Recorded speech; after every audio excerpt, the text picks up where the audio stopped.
The biting wind carved through the ancient pines, carrying ice crystals that stung like tiny needles against exposed skin.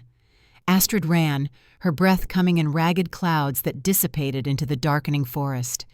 The heavy snowfall had turned the familiar woods into an alien landscape, transforming the narrow paths into treacherous traps of hidden roots and ice.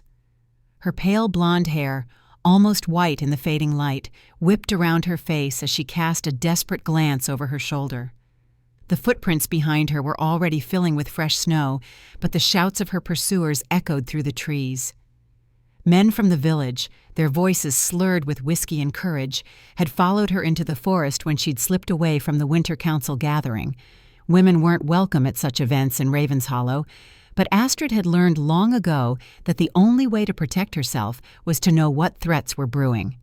"Find the witch girl," a voice bellowed, closer than she'd expected. "Saw her spying on the meeting." Astrid pressed forward, deeper into the wild heart of the forest where few villagers dared venture. The storm intensified, the wind howling between the trees like a living creature.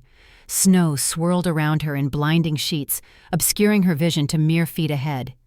Her lungs burned with each breath of frigid air, but she pushed onward, guided by an instinct she could never explain to others. The ground suddenly disappeared beneath her feet. A hidden ravine, concealed by the snowfall, sent her tumbling down a steep embankment. She rolled through snow and brush, pain flaring across her ribs and back, until she came to a jarring stop against something solid and warm. Not something. Someone. In the dim light, she made out the shape of a man lying half buried in the snow. Blood had frozen in dark rivulets across his face, and his breathing came in shallow, pained gasps. But it was his eyes that caught her attention when they flickered open. Amber with vertical pupils, like those of a wolf, glowing faintly in the darkness. "Help," the man whispered, his voice rough and strained. "The silver burns." Astrid hesitated. The voices of the men hunting her had grown distant, muffled by the storm. She should keep running. This stranger with inhuman eyes was not her concern, and yet... She brushed snow away from his torso, revealing a gruesome wound in his side. The flesh around it had blackened, with strange silvery veins spreading outward like frost across a window pane. Without thinking, she pressed her hand against the wound, applying pressure to stem the bleeding. The moment her skin made contact with his, a jolt of electricity shot through her body. Her vision blurred, and suddenly she could feel his pain as if it were her own. The burning agony of silver poison spreading through veins, the bone-deep cold seeping into muscles, the desperate fight to maintain human form as something wild and primal fought to take control. But more than physical sensations flooded her consciousness. Thoughts, not her own, cascaded through her mind. Must hold on, must reach the valley. The pack depends on me. The nexus must be protected. Too much silver in the system. Transformation blocked. Human form vulnerable. Astrid snatched her hand away with a gasp, staring at the stranger in horror and wonder. His eyes, more alert now, locked onto hers with an intensity that made her heart stutter. "You heard me," he said. Not a question. I felt your thoughts." Astrid pressed her hand to her temple, trying to make sense of the lingering foreign memories. "Who are you? What are you?" The man attempted to sit up, grimacing in pain. He appeared to be in his mid-40s, with dark hair streaked with silver at the temples and a face weathered by time and hardship. Despite his obvious agony, there was a dignity in his bearing, something ancient and powerful. "My name is Thorne, and what I am—" He paused, coughing weakly. "That's a longer conversation, one we can't have here in the open. Night is falling. Your hunters will return with torches and dogs." The wind howled in agreement, the temperature plummeting as twilight deepened into true darkness. Astrid knew he was right. The men from the village would regroup and continue their search. Being found with this strange, wounded man would only confirm their suspicions about her. "There's a cave system not far from here," she said, making her decision. "Can you walk?" Thorne nodded grimly. "With help." Supporting his weight, Astrid guided them through the worsening blizzard. The cave entrance was nearly invisible, hidden behind a curtain of ice-laden pine boughs. Inside, the temperature rose marginally, the stone walls providing blessed shelter from the wind. The cave extended deep into the mountainside, but Astrid led them only far enough to escape the worst of the cold. She worked quickly, gathering what dry wood she could find near the entrance and starting a small fire with the flint she always carried. The dancing flames illuminated the cave, revealing ancient pictographs on the walls. Images of wolves, humans, and strange hybrid creatures surrounded a central spiral symbol. Thorne leaned against the wall, his breathing labored. In the firelight, Astrid could see his condition more clearly. The wound was worse than she'd initially thought. The silver poisoning had spread further, veining across his torso like a macabre spiderweb. His skin shifted subtly in the flickering light, sometimes appearing to be covered in a fine dark fur that would vanish when she looked directly at it. "I need to remove the bullet," she said, kneeling beside him. "Not a bullet." Thorne's voice was weaker now. "A specialized dart, silver compound designed to prevent shifting and slowly kill. Only a whisper can remove it without causing more damage." "A what?" "A whisper. Someone who can hear the voice of the forest and its children." His amber eyes studied her face. "Like you just did with me." Astrid wanted to deny it, to tell him she was simply an ordinary woman with an overactive imagination. But the truth hummed in her bones. She had always heard things others couldn't. The whispers of trees in windless days, the silent communications of animals, the songs of stones weathered by time. "I'm not trained for this," she admitted, "but you have the gift." Thorne's hand found hers, surprisingly gentle for its size. "Trust your instincts. They've guided you your whole life, haven't they? Even when others called you mad for it." Astrid swallowed hard. How could he know? She reached for her small belt pouch, removing the few herbs she always carried, and a small knife with a bone handle. The blade had been her mother's, passed down when Astrid was 14, just before the fever took Freya from this world. "This will hurt," she warned. Thorne's laugh was barely more than an exhale. "It already does." Astrid closed her eyes, letting her fingers hover over the wound. She could feel it now, the foreign object buried in his flesh. Not through touch, but through some other sense she'd always possessed, but never fully acknowledged. Her hand moved of its own accord, the knife finding the exact spot where the poison originated. With a precise incision, she widened the wound slightly, then reached in with 2 fingers. The moment she touched the dart, her mind flooded with images, a laboratory, men in tactical gear, a bearded man with cold eyes supervising the creation of weapons designed to kill what they feared. She pushed past the visions, gripping the dart and pulling it free. Thorne's body arched in pain, a sound escaping him that was neither human cry nor animal howl, but something in between. The dart in Astrid's hand pulsed with sickly green light. She quickly wrapped it in a scrap of leather from her pouch, unable to shake the feeling of wrongness it emanated. Working swiftly, she cleaned the wound with water from her flask, then applied a poultice of herbs. Her fingers moved with a surety that came from somewhere beyond conscious thought, as if someone else guided her hands.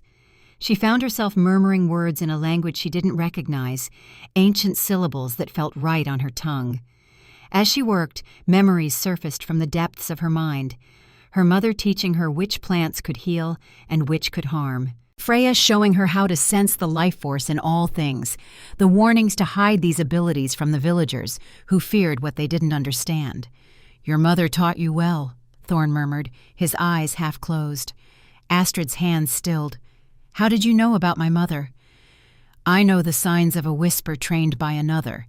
His breathing had eased, the silver veins already beginning to recede from around the wound. "Was she from Ravenshollow?"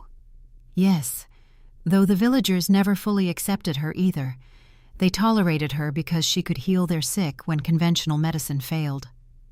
Astrid finished bandaging the wound with strips torn from her underskirt. "She died 7 years ago. Fever, they said." Something flickered across Thorne's face. Recognition, sadness, perhaps guilt. But exhaustion claimed him before Astrid could question him further. His eyes closed, his breathing evening out into sleep. Astrid settled back against the cave wall, watching the mysterious man as the fire burned low. Questions swirled in her mind, like the snowflakes outside. What was he? How did he know about her abilities? And why did he seem familiar in a way she couldn't articulate? She touched the silver pendant that hung around her neck, hidden beneath her clothes. The wolf emblem engraved on its surface seemed to warm beneath her fingers. Her mother's final gift, given with words that now echoed in her memory. Never remove it, Astrid. It protects your gift. It hides you from those who would harm you. When the time comes, it will guide you to your destiny. The howling wind outside sounded almost like wolves calling to each other across the vast wilderness. Astrid closed her eyes, letting the sound lull her into uneasy dreams filled with amber eyes and silver bullets. The morning brought clarity and quiet. The storm had passed, leaving the forest transformed into a crystal wonderland. Sunlight sparkled off ice-coated branches, creating rainbow prisms that danced across the cave entrance. Astrid woke with a start, momentarily disoriented until her eyes found Thorne. He sat near the cave entrance, silhouetted against the brightness outside. His posture was straighter, the pain that had marked his features the night before significantly diminished. When he turned to look at her, Astrid noted the otherworldly glow in his eyes had faded, though the vertical pupils remained. "Your healing skills are impressive," he said. "Few could have removed that dart without killing me in the process." Astrid rose, stretching stiff muscles. "What was it, that dart?" "A weapon designed by people who hunt my kind. Silver compound mixed with chemicals that disrupt the shifting process." Thorne ran a hand through his dark hair. "They've become more sophisticated over the years." "Your kind."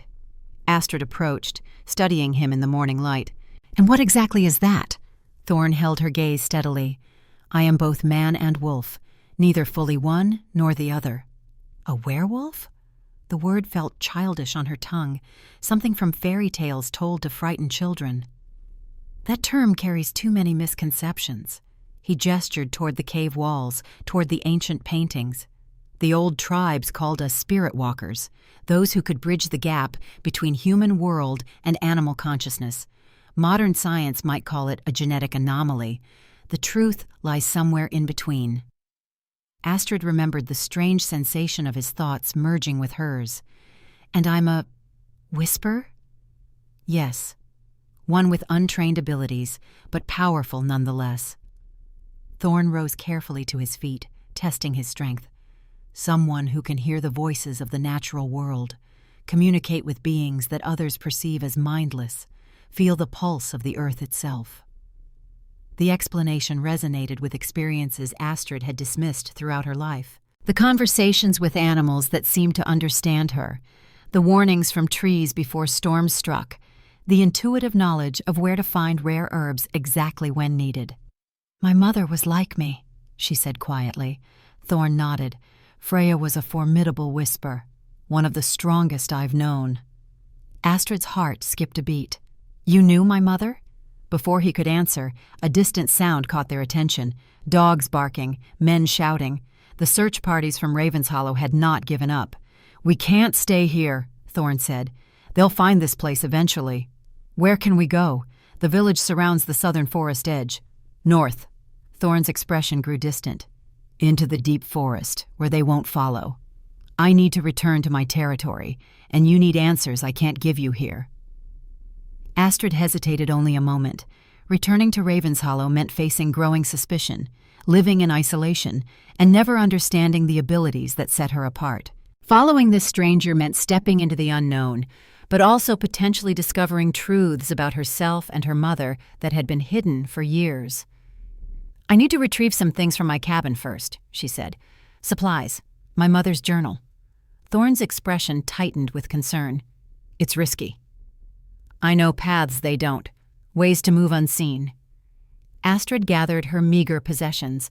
"Meet me at the Split Oak at sundown. I'll be there." After a moment's consideration, Thorne nodded. "Be careful. Trust no one in the village." Astrid made her way back toward Raven's Hollow through hidden deer paths and shallow streams that wouldn't hold footprints. The village appeared deceptively peaceful from a distance, smoke rising from chimneys into the clear winter sky. Small clusters of men gathered at the edge of the settlement, organizing search parties with dogs straining at their leashes. She skirted the main pathways, using the cover of woodsheds and outbuildings to approach her small cabin that stood apart from the others. The isolation that had once been a source of pain now served as protection. No close neighbors meant no prying eyes as she slipped through the back door. The cabin was as she'd left it, a single room with sparse furnishings, a small wood stove, a narrow bed, shelves lined with books and jars of dried herbs, a trunk containing her few possessions and her mother's belongings that she hadn't been able to part with. Working quickly, Astrid packed a rucksack with practical items, extra clothing, dried food, medicinal herbs, a tinderbox, the small leather-bound journal her mother had kept, filled with drawings of plants and cryptic notes in a language Astrid had never been able to decipher. As she worked, snippets of conversation drifted through the thin walls from men passing on the nearby path. "Blackthorn's offering good money to find her. What does a man like him want with the witch girl? Don't ask questions when the pay's that good. Just find her." Astrid froze at the mention of Magnus Blackthorn. The retired military commander had moved to the region 5 years ago, building an imposing compound on the outskirts of Raven's Hollow. He rarely interacted with villagers except to hire local men for unspecified work. The few times Astrid had encountered him, his cold gray eyes had followed her with an intensity that made her skin crawl. Why would he be interested in her?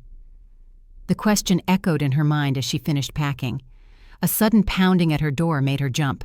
She quickly shoved the rucksack under her bed and grabbed a broom, attempting to look as if she'd been cleaning. "Open up, girl! We know you're in there!" Astrid recognized the voice of Harold, the village headman. Taking a deep breath, she opened the door, keeping her expression neutral. Harold stood on her threshold, flanked by 2 younger men with hands resting on hunting knives. Behind them, watching from a respectful distance, stood the imposing figure of Magnus Blackthorn himself. Tall and broad-shouldered despite his 60-odd years, his silver beard neatly trimmed, he projected an aura of command that made even Harold seem diminished in his presence. "Where were you last night during the storm?" Harold demanded. "Here," Astrid lied smoothly. "Where else would I be in such weather?" "Lying witch," spat one of the younger men. "We tracked you into the forest." "Until the storm covered your tracks," Astrid countered. "Then you assumed I vanished into thin air? Perhaps you should consider that you lost my trail and I simply returned home." Harold's eyes narrowed. "You were seen spying on the council meeting. What did you hear?" "Nothing of interest. Village politics rarely concern me." She leaned on her broom, affecting boredom. "Unless there's a new law against walking in the forest, I've broken no rules." Magnus Blackthorn stepped forward then, his movements controlled and deliberate. Unlike the villagers who dressed in homespun wool and leather, he wore a modern tactical jacket and boots that spoke of military precision. The scar that ran from his left temple down into his beard pulled his mouth into a perpetual half-smile that never reached his eyes. "Miss Astrid," he said, his voice cultured, yet cold. "We haven't had many opportunities to speak since I settled here. I find myself in need of a guide who knows the northern forest. I'm willing to pay generously for your expertise." The request seemed innocent enough, but instinct screamed warnings in Astrid's mind. This was no coincidental interest. "I'm flattered, Mr. Blackthorn, but I rarely venture that far north. The terrain becomes treacherous beyond the ridgeline." "Precisely why I need someone familiar with the area." His gray eyes studied her with clinical detachment.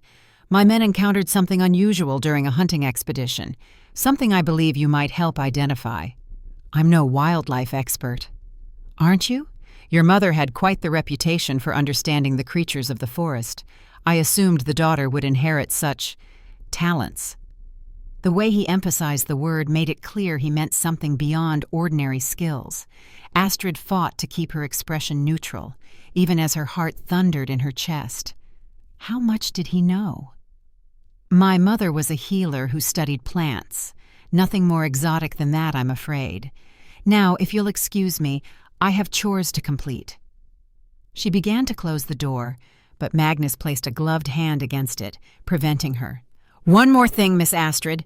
If you happen to encounter any unusual animals in your wanderings, particularly wolves with distinctive markings or behaviors, I'd consider it a personal favor if you reported such sightings to me.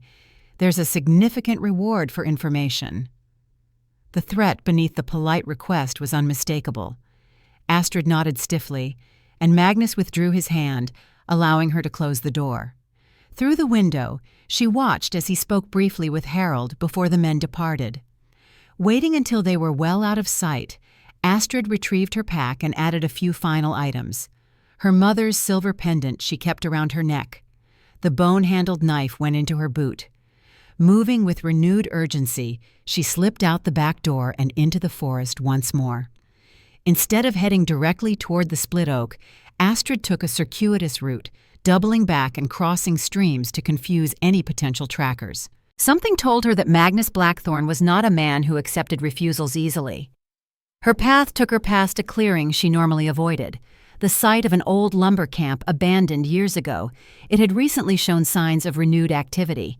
Curiosity overcame caution, and Astrid crept closer, keeping to the cover of snow-laden firs. The clearing had been transformed into a temporary base of operations. Military-grade tents housed equipment she couldn't identify. Men in tactical gear moved with purpose between stations, checking weapons and studying maps. These weren't village hunters, but trained operatives with the disciplined movements of soldiers. At the center of the activity stood Magnus, conferring with a group of men around a portable table. Even from her hidden vantage point, Astrid could see the topographical map spread out before them, with markers placed in specific locations throughout the northern forest. "The target has eluded us for nearly 3 decades, Magnus was saying, his voice carrying in the still winter air, but recent intel suggests the pack has established a permanent territory around the old valley. The energy readings are consistent with what we found in Siberia and Norway." "And the girl?" asked one of the men. "Are you certain she's a whisper?" The mother definitely was. Freya Winterwood managed to hide her abilities for years, but in the end, she couldn't conceal her nature. The daughter shows all the same signs. The genetic marker is there. "Should we bring her in now?" Magnus shook his head. "She's untrained, unaware of her potential, more valuable to us as bait. The spirit walker will come for her when he realizes what she is. They can't resist protecting a whisper, especially one with bloodline ties to their pack." Astrid's blood froze in her veins. Bloodline ties? What did that mean? "The prototype ammo worked on the Alpha," another man reported. "He escaped, but the tracking compound in the silver should be degrading his ability to shift. He'll be vulnerable." "Good." Magnus traced a circle on the map. "We'll concentrate our efforts here. The Nexus energy signature is strongest in this region. Once we secure it and eliminate the protectors, Blackstone Industries can begin the extraction process." "Sir, about the collateral effects on the surrounding ecosystem?" Magnus cut him off with a sharp gesture. "Acceptable losses. The energy potential of a single nexus could power our military applications for decades. Some trees and wildlife are a small price to pay." Astrid backed away slowly, her mind reeling from what she'd overheard. Magnus knew about whispers. He knew her mother, and he'd mentioned bloodline ties to the pack, whatever that meant. Most disturbing was his casual dismissal of environmental devastation in pursuit of some energy source. She needed to warn Thorne. If he was the Alpha they'd injured, he was still being tracked. The journey to the split oak took longer than expected.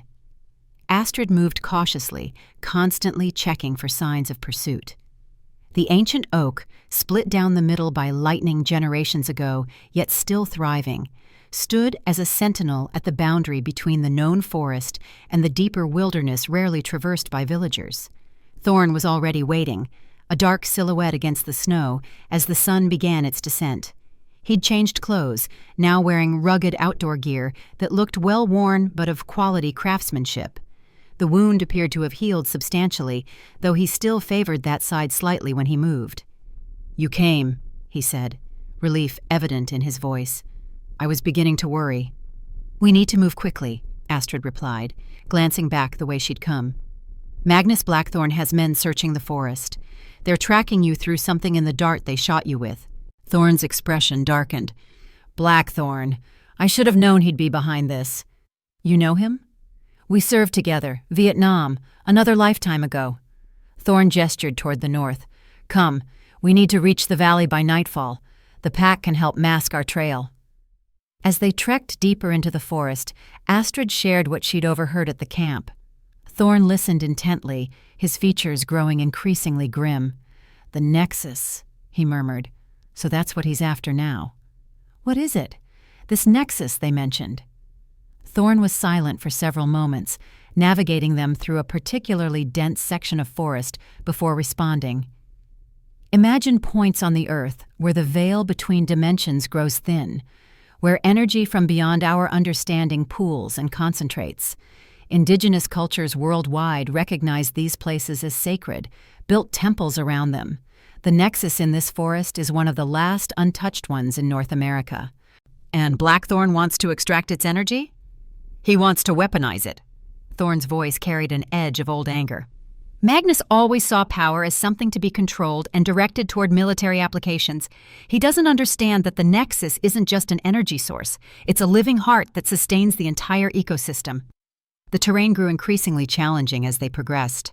Ancient trees towered overhead, their massive roots creating natural barriers that required careful navigation. Despite the difficult conditions, Astrid found herself moving with increasing confidence, as if the forest itself guided her steps. "You said earlier that my mother was a whisper," she said, breaking a long silence. "How did you know her?" Thorne's pace slowed momentarily. Freya Winterwood was respected among both humans and spirit walkers. She served as a mediator, a bridge between worlds.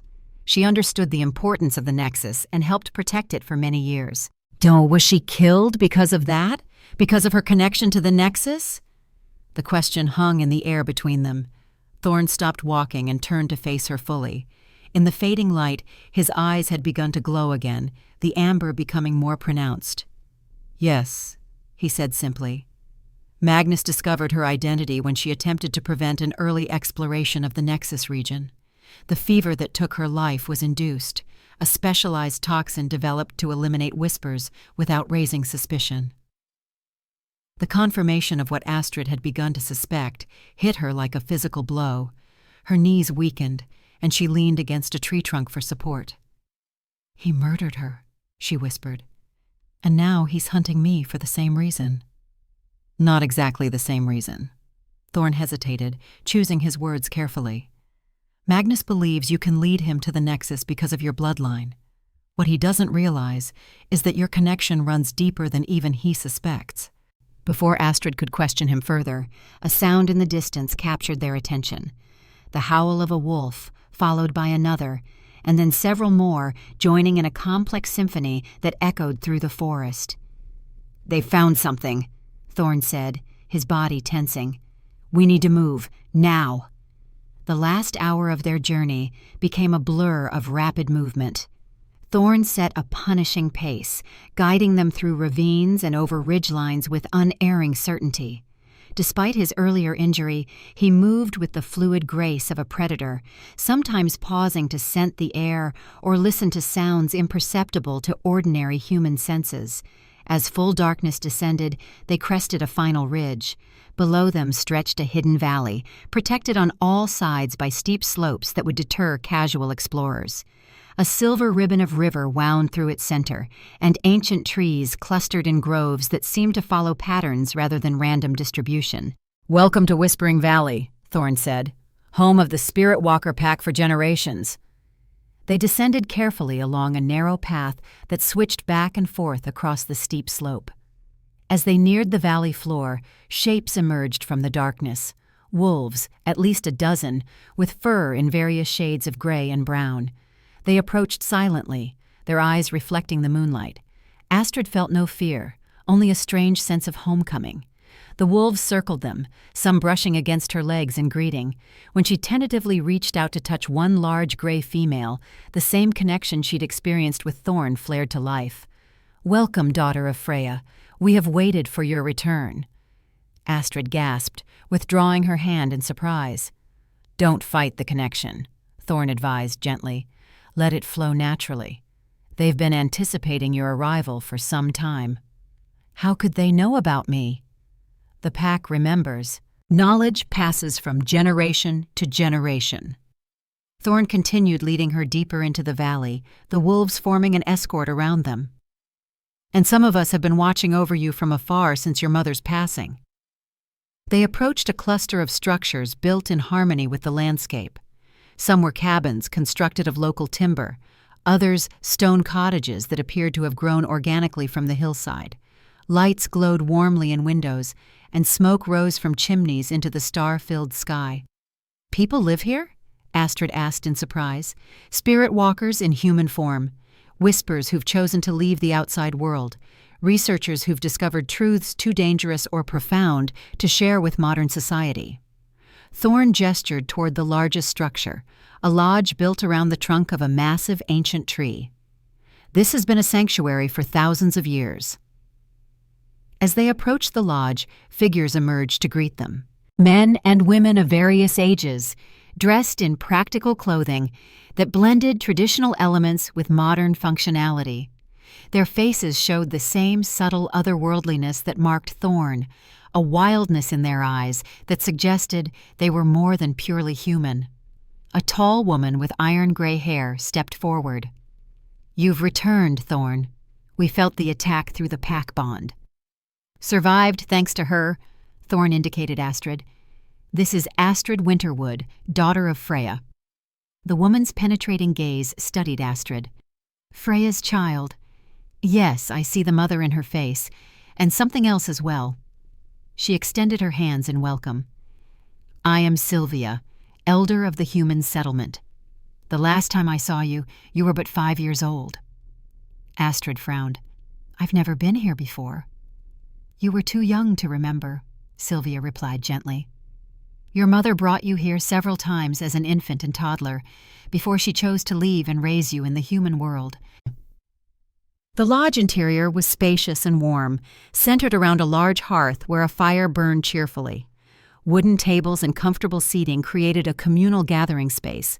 The walls were adorned with intricate tapestries depicting scenes of wolves, humans, and forest landscapes. Ancient artifacts and modern technology coexisted in surprising harmony. Sylvia led them to a private chamber off the main hall.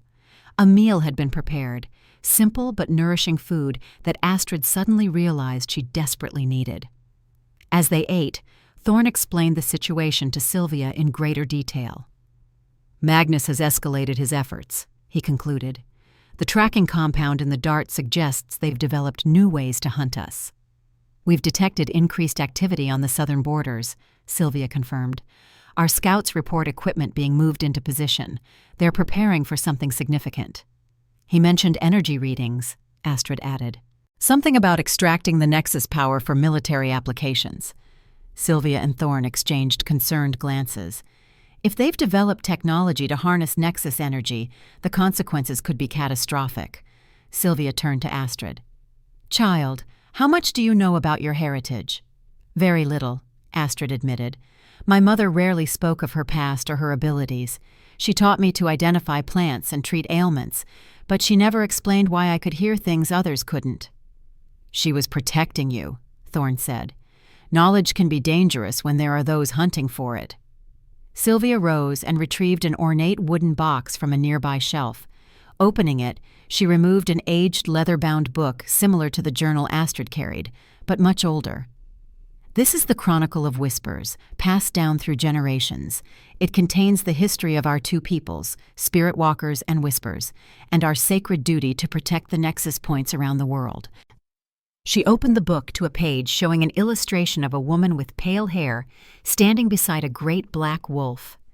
Around them, energy swirled in patterns that matched the spiral symbols Astrid had seen in the cave. Whispers are humans born with the ability to communicate with all living things, to hear the voice of nature itself.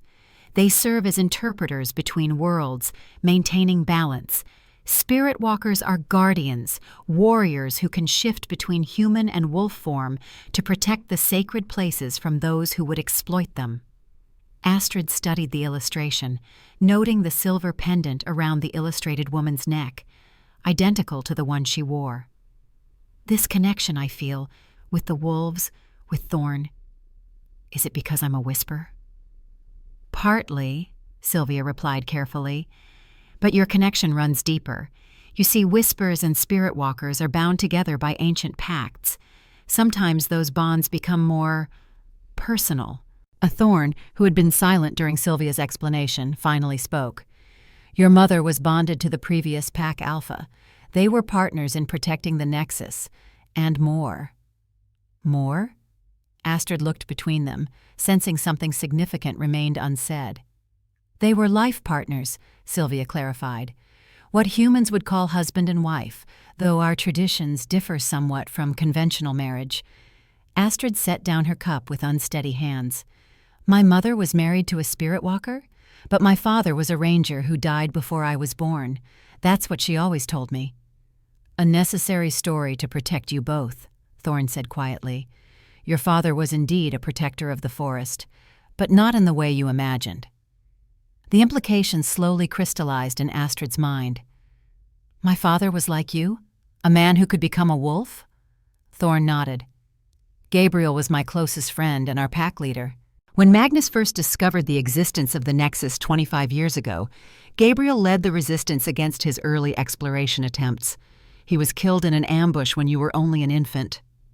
And my mother fled with me to Raven's Hollow, Astrid whispered, pieces of her past finally clicking into place. She pretended to be a widow, raised me as a normal human child. She hoped your abilities would remain dormant, Sylvia explained, that you might live a normal human life, free from the dangers that come with being a whisper. But such gifts cannot remain hidden forever. They are in your blood. Blood that Magnus now knows the value of, Thorne added grimly. That's why he wants you. The child of a powerful whisper and a spirit walker alpha has unique properties. Properties he believes can help him access and control the Nexus energy. Astrid's head spun with revelations. Her entire understanding of herself and her origins had been upended in a single conversation. She touched the silver pendant at her throat, seeing it now for what it truly was, not merely a keepsake, but a symbol of her heritage. This is why I could hear your thoughts when I touched your wound, she said to Thorne. Why I've always felt drawn to the forest. Why animals respond to me differently. Yes, Thorne confirmed, and it's why Magnus will not stop hunting you, especially now that he knows you've connected with me. Were you watching over me in Raven's Hollow? Is that how you came to be wounded near where I was? Thorne exchanged another look with Sylvia before answering. I've been your guardian since your father's death. Gabriel made me promise to protect his family with my life, if anything happened to him. When you left the village yesterday, I followed to ensure your safety. Magnus's men were tracking you, but I intercepted them. Unfortunately, one had better aim than I anticipated. You've been watching me for years, Astrid said slowly, processing this information. All those times I felt I wasn't alone in the forest. You weren't. Thorne's expression softened. I made a vow to your father, and I've honored it as best I could without interfering in your life. Until now. Until Magnus forced our hand, Sylvia corrected. His discovery of the tracking technology changes everything. We can no longer remain hidden and hope the Nexus goes unnoticed. Astrid stood suddenly, overwhelmed. I need air. I need to think. Neither Thorne nor Sylvia attempted to stop her as she left the lodge. Outside, the night air was crisp and clear, the stars impossibly bright over the secluded valley. Astrid found a quiet spot near the river and sat on a large stone, listening to the water flow beneath a thin sheet of ice. Her entire life had been built on carefully constructed lies meant to protect her. Her mother, whom she'd adored and grieved, had kept her true heritage secret. Her father, far from the vague figure described in childhood stories, had been a shape-shifting guardian, killed defending an ancient power source. And she herself was neither fully human nor fully whatever Thorne and the others were. The silver pendant felt heavy against her skin. She removed it, studying the wolf emblem in the moonlight. Tiny runes she'd never paid attention to before encircled the edge, similar to the symbols in the ancient book Sylvia had shown her. A soft footfall alerted her to another's presence.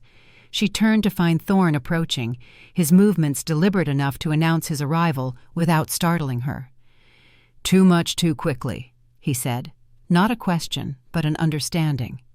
"My entire life has been a carefully constructed fiction." Astrid returned the pendant to its place around her neck. "I don't know who I am anymore."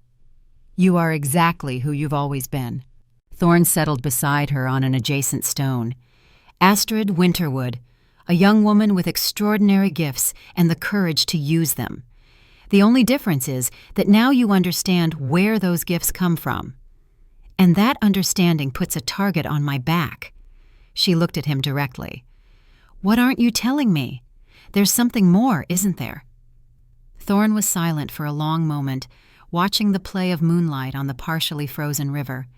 When he finally spoke, his voice was heavy with the weight of long-kept secrets.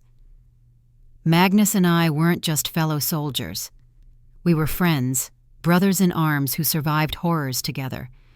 When we returned from Vietnam, we both sought meaning in different ways. I turned to anthropology, studying indigenous cultures and their connections to the natural world. He pursued military contracting, developing weapons and security systems." Thorne shifted, his amber eyes reflecting the starlight. "Our paths crossed again unexpectedly in northern Canada. I was researching shamanic traditions among First Nations tribes. He was providing security for a mining operation. The mining had disturbed a nexus point, causing unexplainable phenomena that terrified the workers.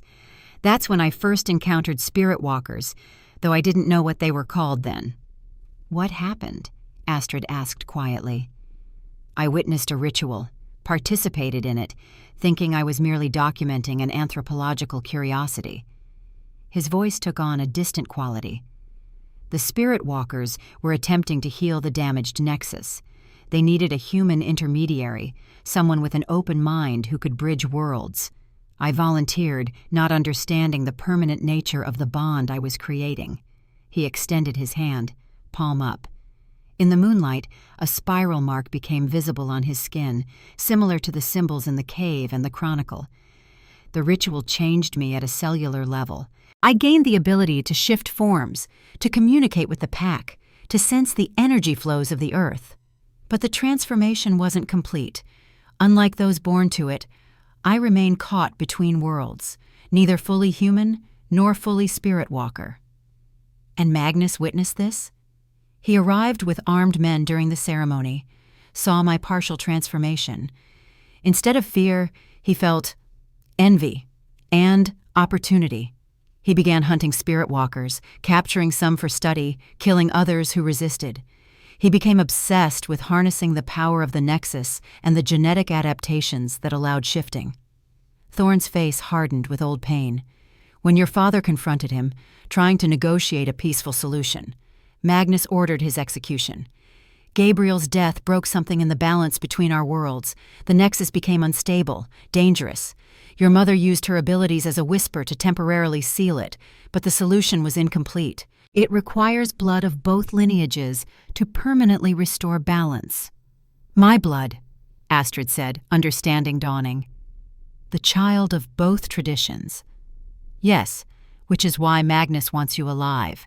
He believes your genetic makeup holds the key to controlling the Nexus energy rather than merely protecting it."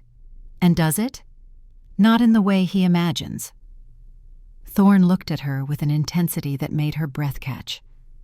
"You don't control the Nexus, Astrid. You communicate with it, guide it, protect it. That's what whispers do. What your mother did. What you were born to do." The weight of destiny settled on Astrid's shoulders. The random events of her life suddenly revealed themselves as carefully orchestrated steps leading to this moment. Her mother's teachings, the isolation that forced her to develop her abilities despite attempts to suppress them. Even Magnus's pursuit had driven her into the forest where Thorne waited. "I'm not ready for this," she said truthfully. "I don't know how to be what everyone seems to expect." "No one ever feels ready to fulfill their purpose," Thorne replied. But consider this. You found me in the snow, removed a specialized weapon few could even touch without being poisoned themselves, and healed a wound that should have been fatal. You did this instinctively, without training. Imagine what you could accomplish with proper guidance." Before Astrid could respond, a howl pierced the night. Not the harmonious communications she'd heard earlier, but a sharp warning call. Thorne was on his feet instantly, body tensing. "Perimeter alarm," he said tersely. "Someone's entered the valley." Across the settlement, lights flared, and figures emerged from dwellings. Some began shifting forms, human silhouettes flowing into lupine shapes with a fluidity that defied conventional understanding of physics. Others gathered children and elders, moving them toward predetermined shelter points. Thorne placed a protective hand on Astrid's shoulder. "Stay close." They hurried back toward the main lodge, where Sylvia stood coordinating the community's response. Her calm efficiency spoke of long preparation for just such an emergency. "Northern Ridge," she reported as they approached. "A small team with specialized equipment. Scouts count 6 men, possibly more in reserve." "Magnus is testing our defenses," Thorne said grimly, "probing for weaknesses." "The Nexus energy signature has been fluctuating since your return," Sylvia added. "Their instruments would have detected the surge." "Can we mask it somehow?" Astrid asked. Sylvia gave her an appraising look. A properly trained whisper could communicate with the Nexus, ask it to dampen its energy temporarily. But such requests come at a cost. What kind of cost? Energy exchange is never free. To suppress the Nexus would require offering something of equivalent value. Traditionally, blood of the requesting whisper.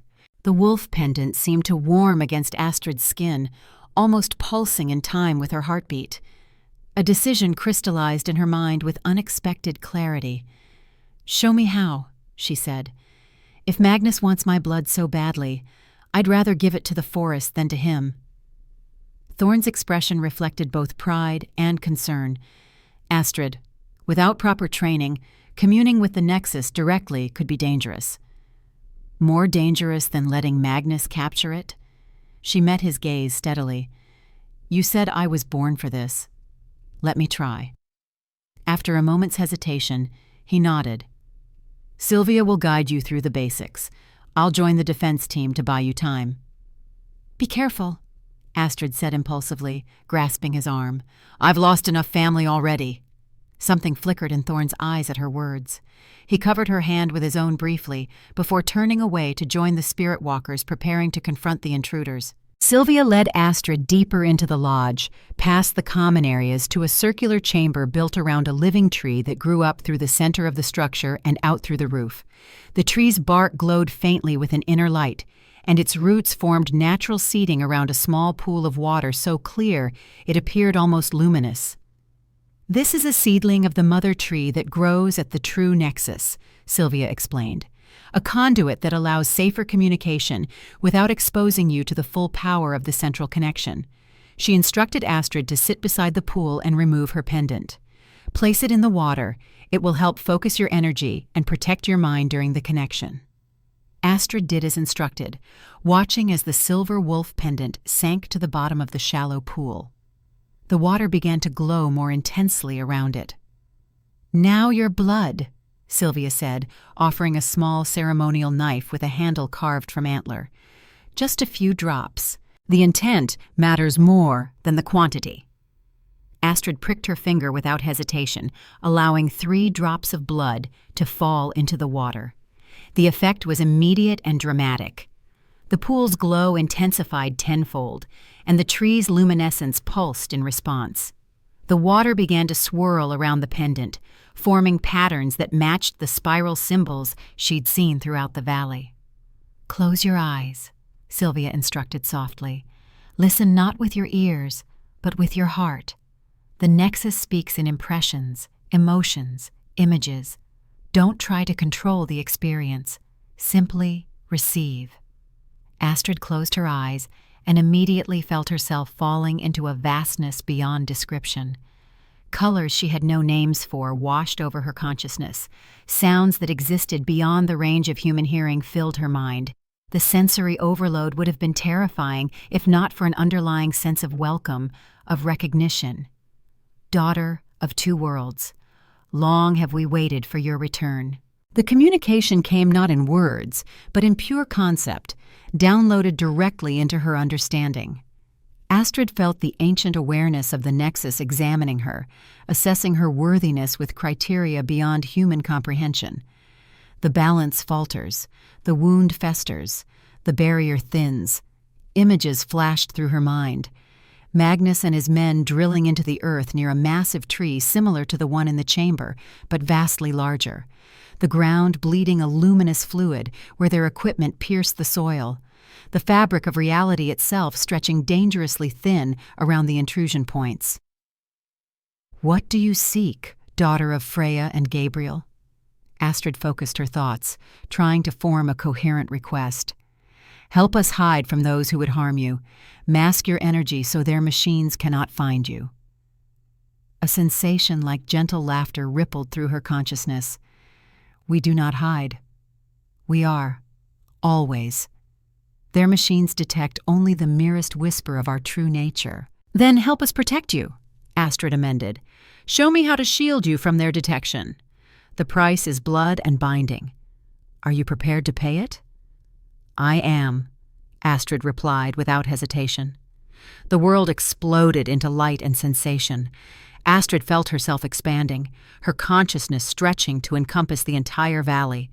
She became aware of every tree, every animal, every spirit walker defending the perimeter.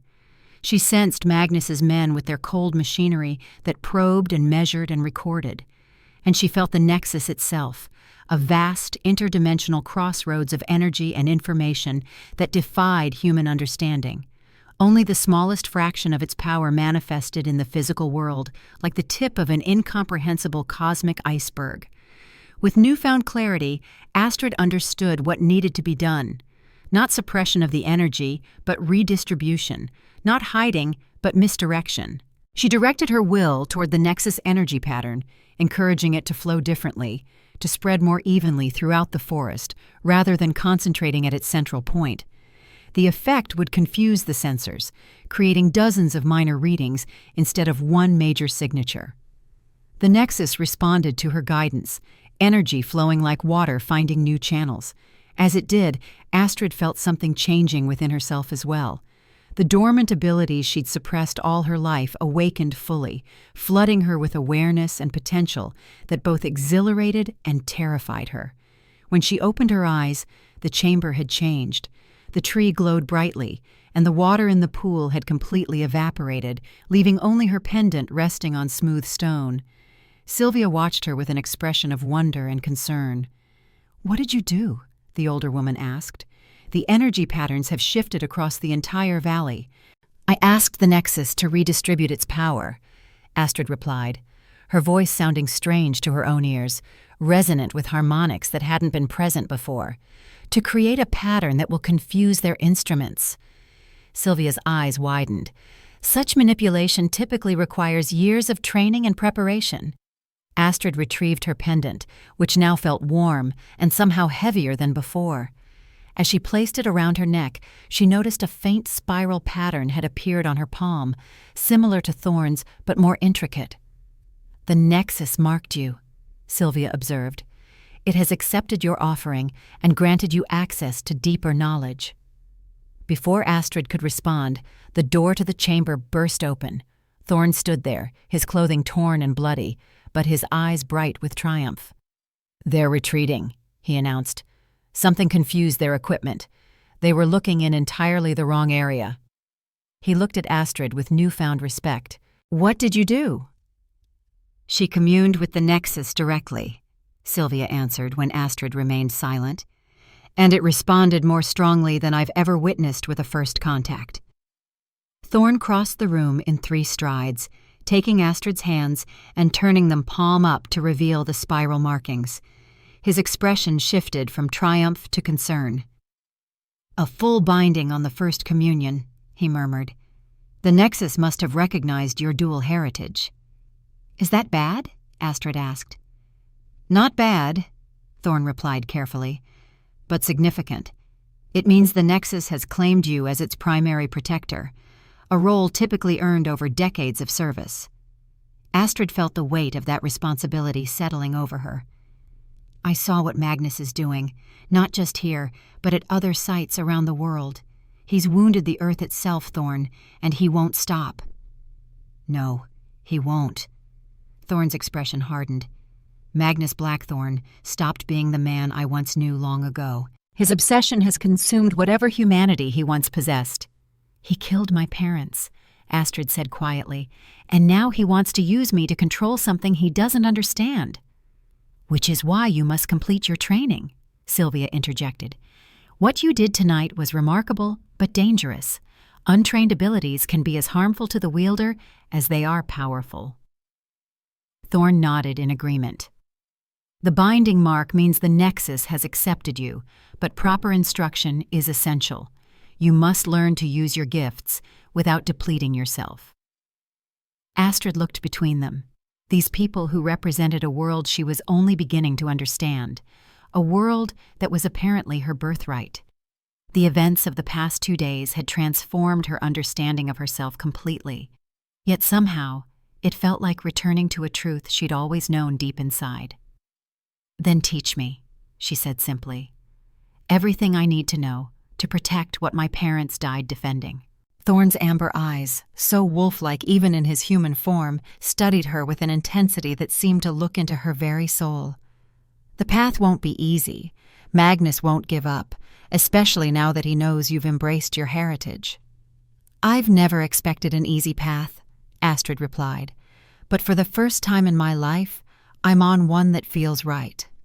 Outside, the howls of the Spirit Walker pack rose in unison, a song of defiance and protection that echoed through the hidden valley. The ancient melody called to something primordial in Astrid's blood, awakening instincts inherited from both her Whisper mother and Spirit Walker father.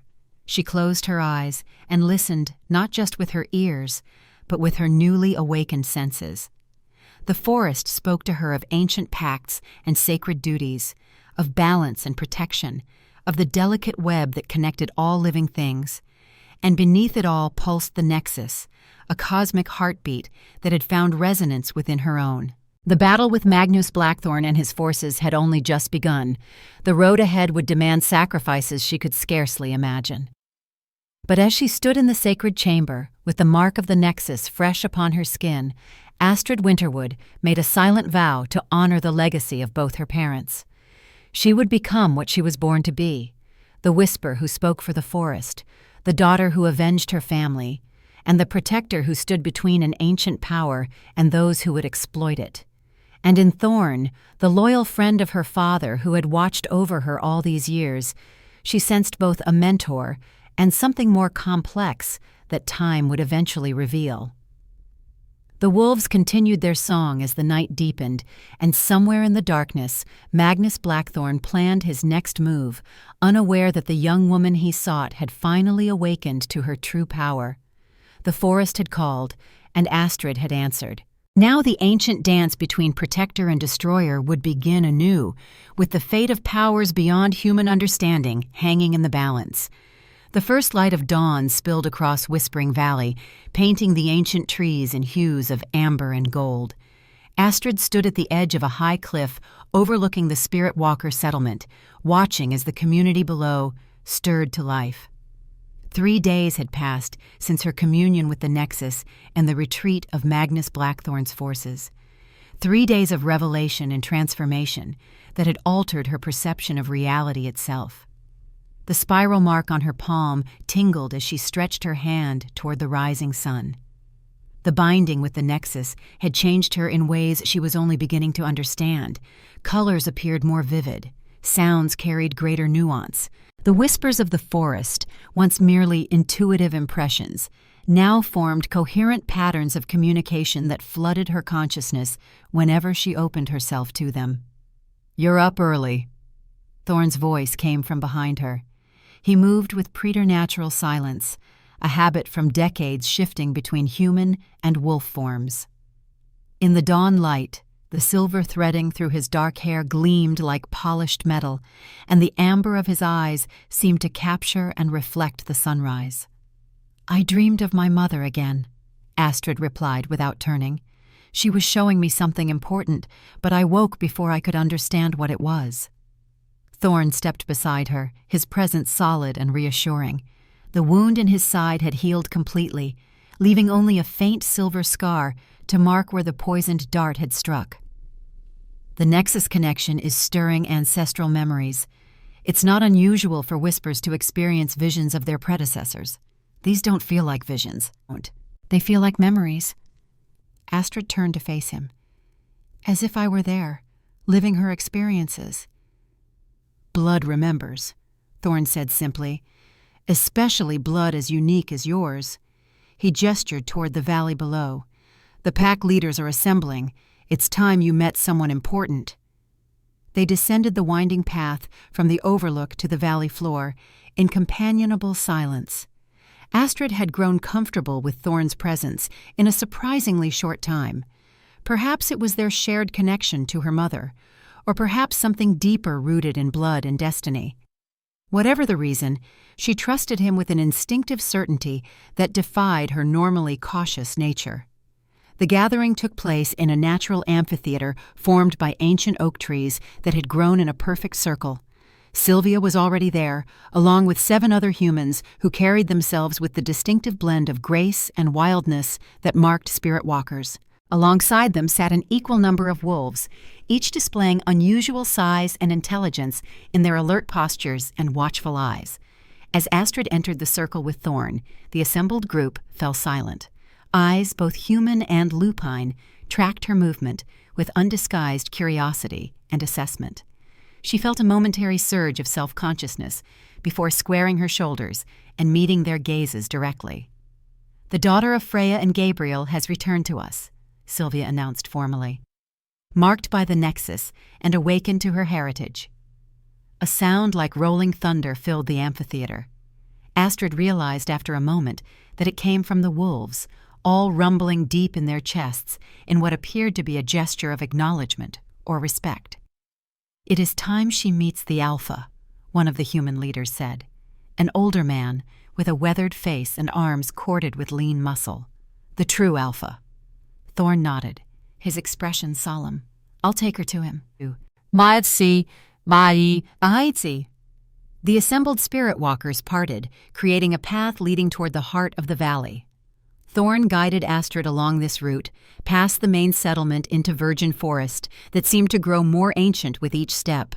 The trees here towered impossibly high, their trunks wider than small houses, their canopies creating a cathedral-like space beneath. Shafts of morning light penetrated the leaves to illuminate a mist that swirled around their feet like living smoke. "The Alpha you're about to meet isn't just the leader of this pack," Thorne explained as they walked. "He represents something far more significant, an ancient lineage that predates human civilization.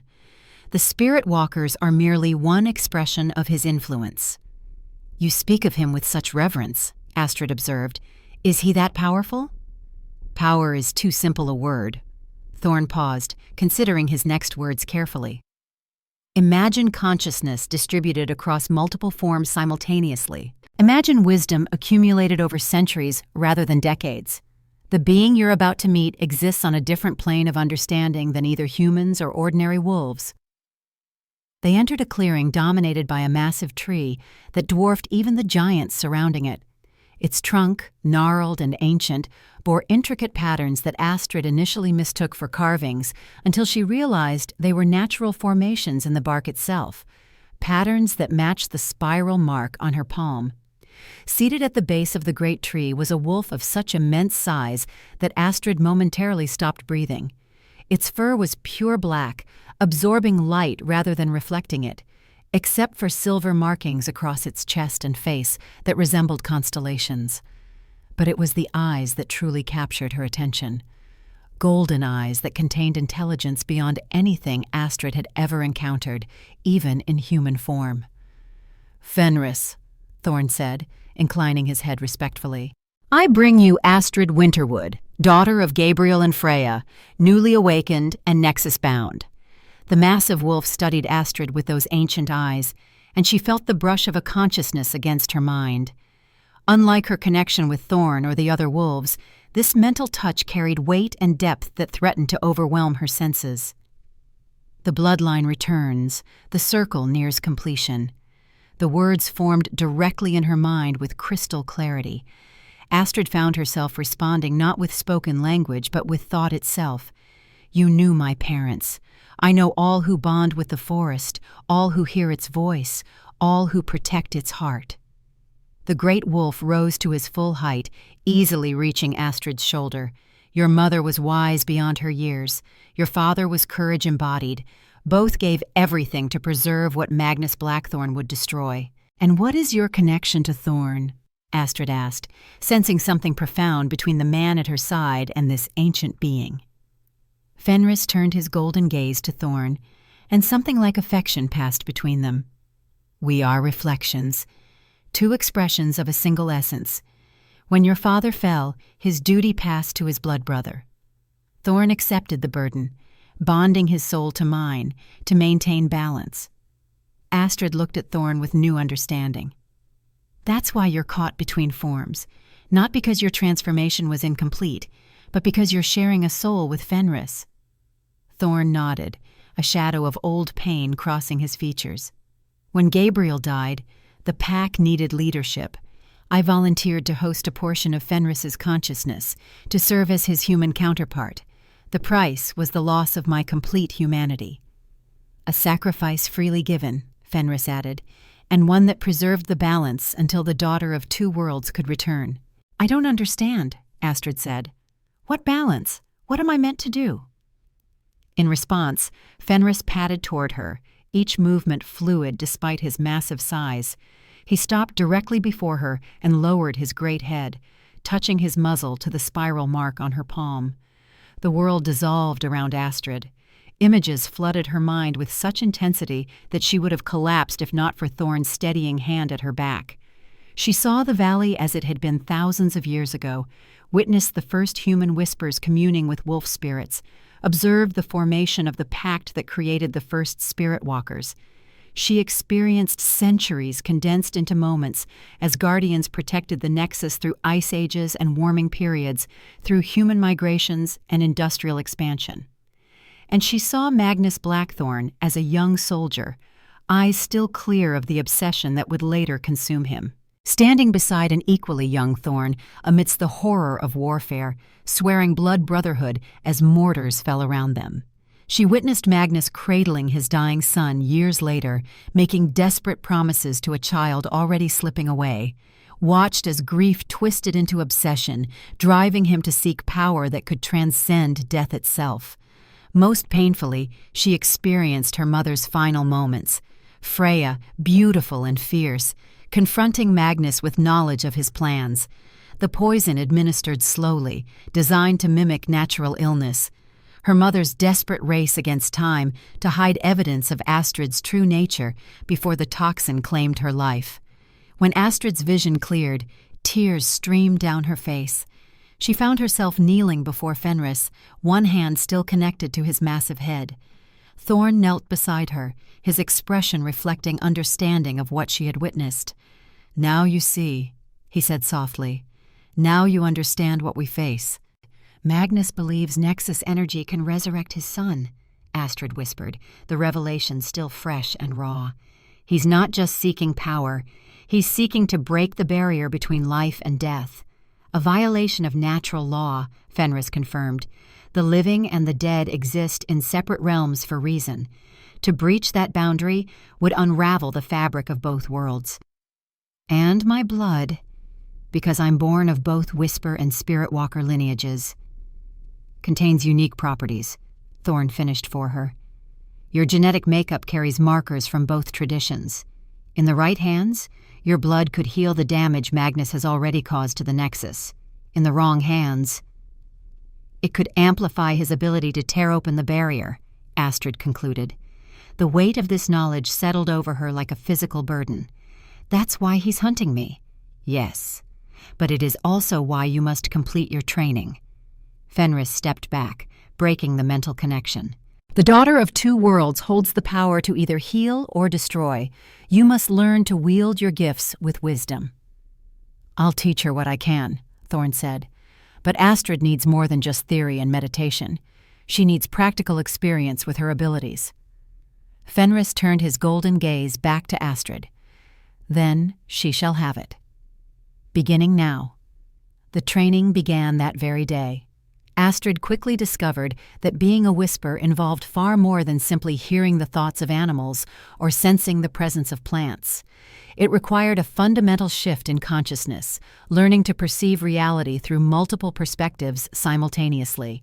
Sylvia instructed her in the basics of plant communication, showing her how to sense the slow, deliberate thoughts of trees and the quicker, simpler awareness of flowers and grasses. Thorne taught her to extend her consciousness through the pack bond, experiencing the world through wolf senses, with their heightened awareness of scent and sound. Days blended into nights, each filled with new discoveries.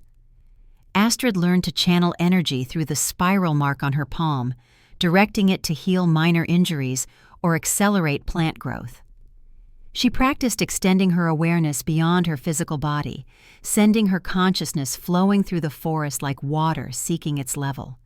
Each evening, exhausted but exhilarated, she would return to the small cabin Thorne had prepared for her near the edge of the settlement. Simple but comfortable, the dwelling reminded her of the home she had shared with her mother, though enhanced with small luxuries that spoke of Thorne's attention to detail.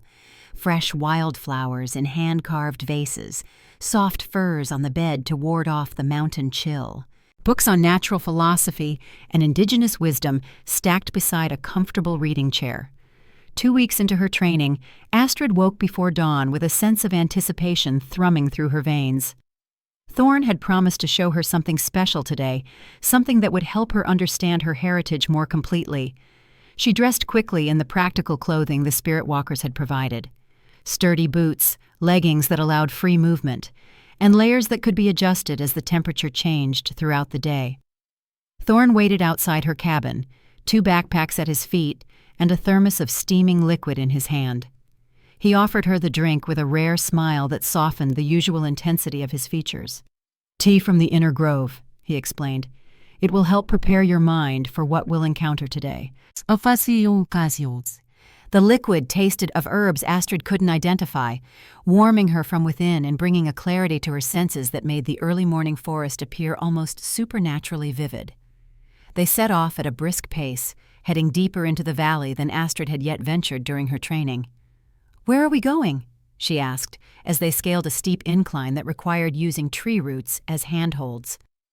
"To the place where your mother and father were bonded," Thorne replied. "A sacred site that few outside the pack have ever seen." They hiked for hours, the terrain growing increasingly challenging. Thorne moved with the tireless efficiency of someone intimately familiar with the landscape, occasionally shifting partially into wolf form to navigate particularly difficult passages. Astrid followed as best she could, her newly heightened senses aiding her, but still limited by human physiology. The sun had reached its zenith when they finally emerged onto a high plateau overlooking a hidden gorge. Astrid gasped at the vista before her. A waterfall cascaded hundreds of feet into a crystal-clear pool below, surrounded by flowering meadows despite the elevation. The entire scene was enclosed by sheer cliff faces that would make it inaccessible to anyone without insider knowledge of the hidden paths. "It's beautiful," she breathed. "This is the high sanctuary," Thorne explained. "For millennia, whispers and spirit walkers have come here for their most sacred ceremonies. The water from that fall flows directly from the deepest aquifer connected to the nexus." He led her down a narrow path to the basin below.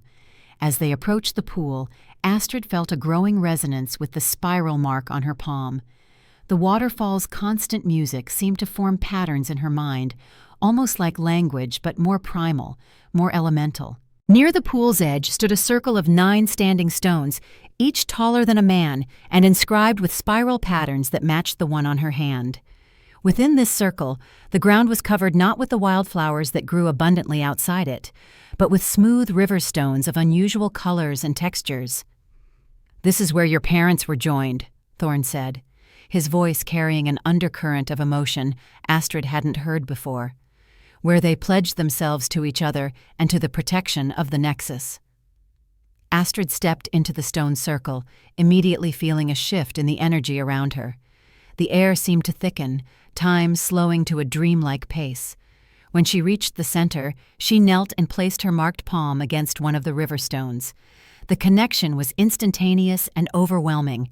Unlike the controlled visions Fenris had shared, this experience pulled her completely into the past. She was no longer observing memories, but living them, her consciousness somehow inhabiting her mother's body and mind from 22 years earlier.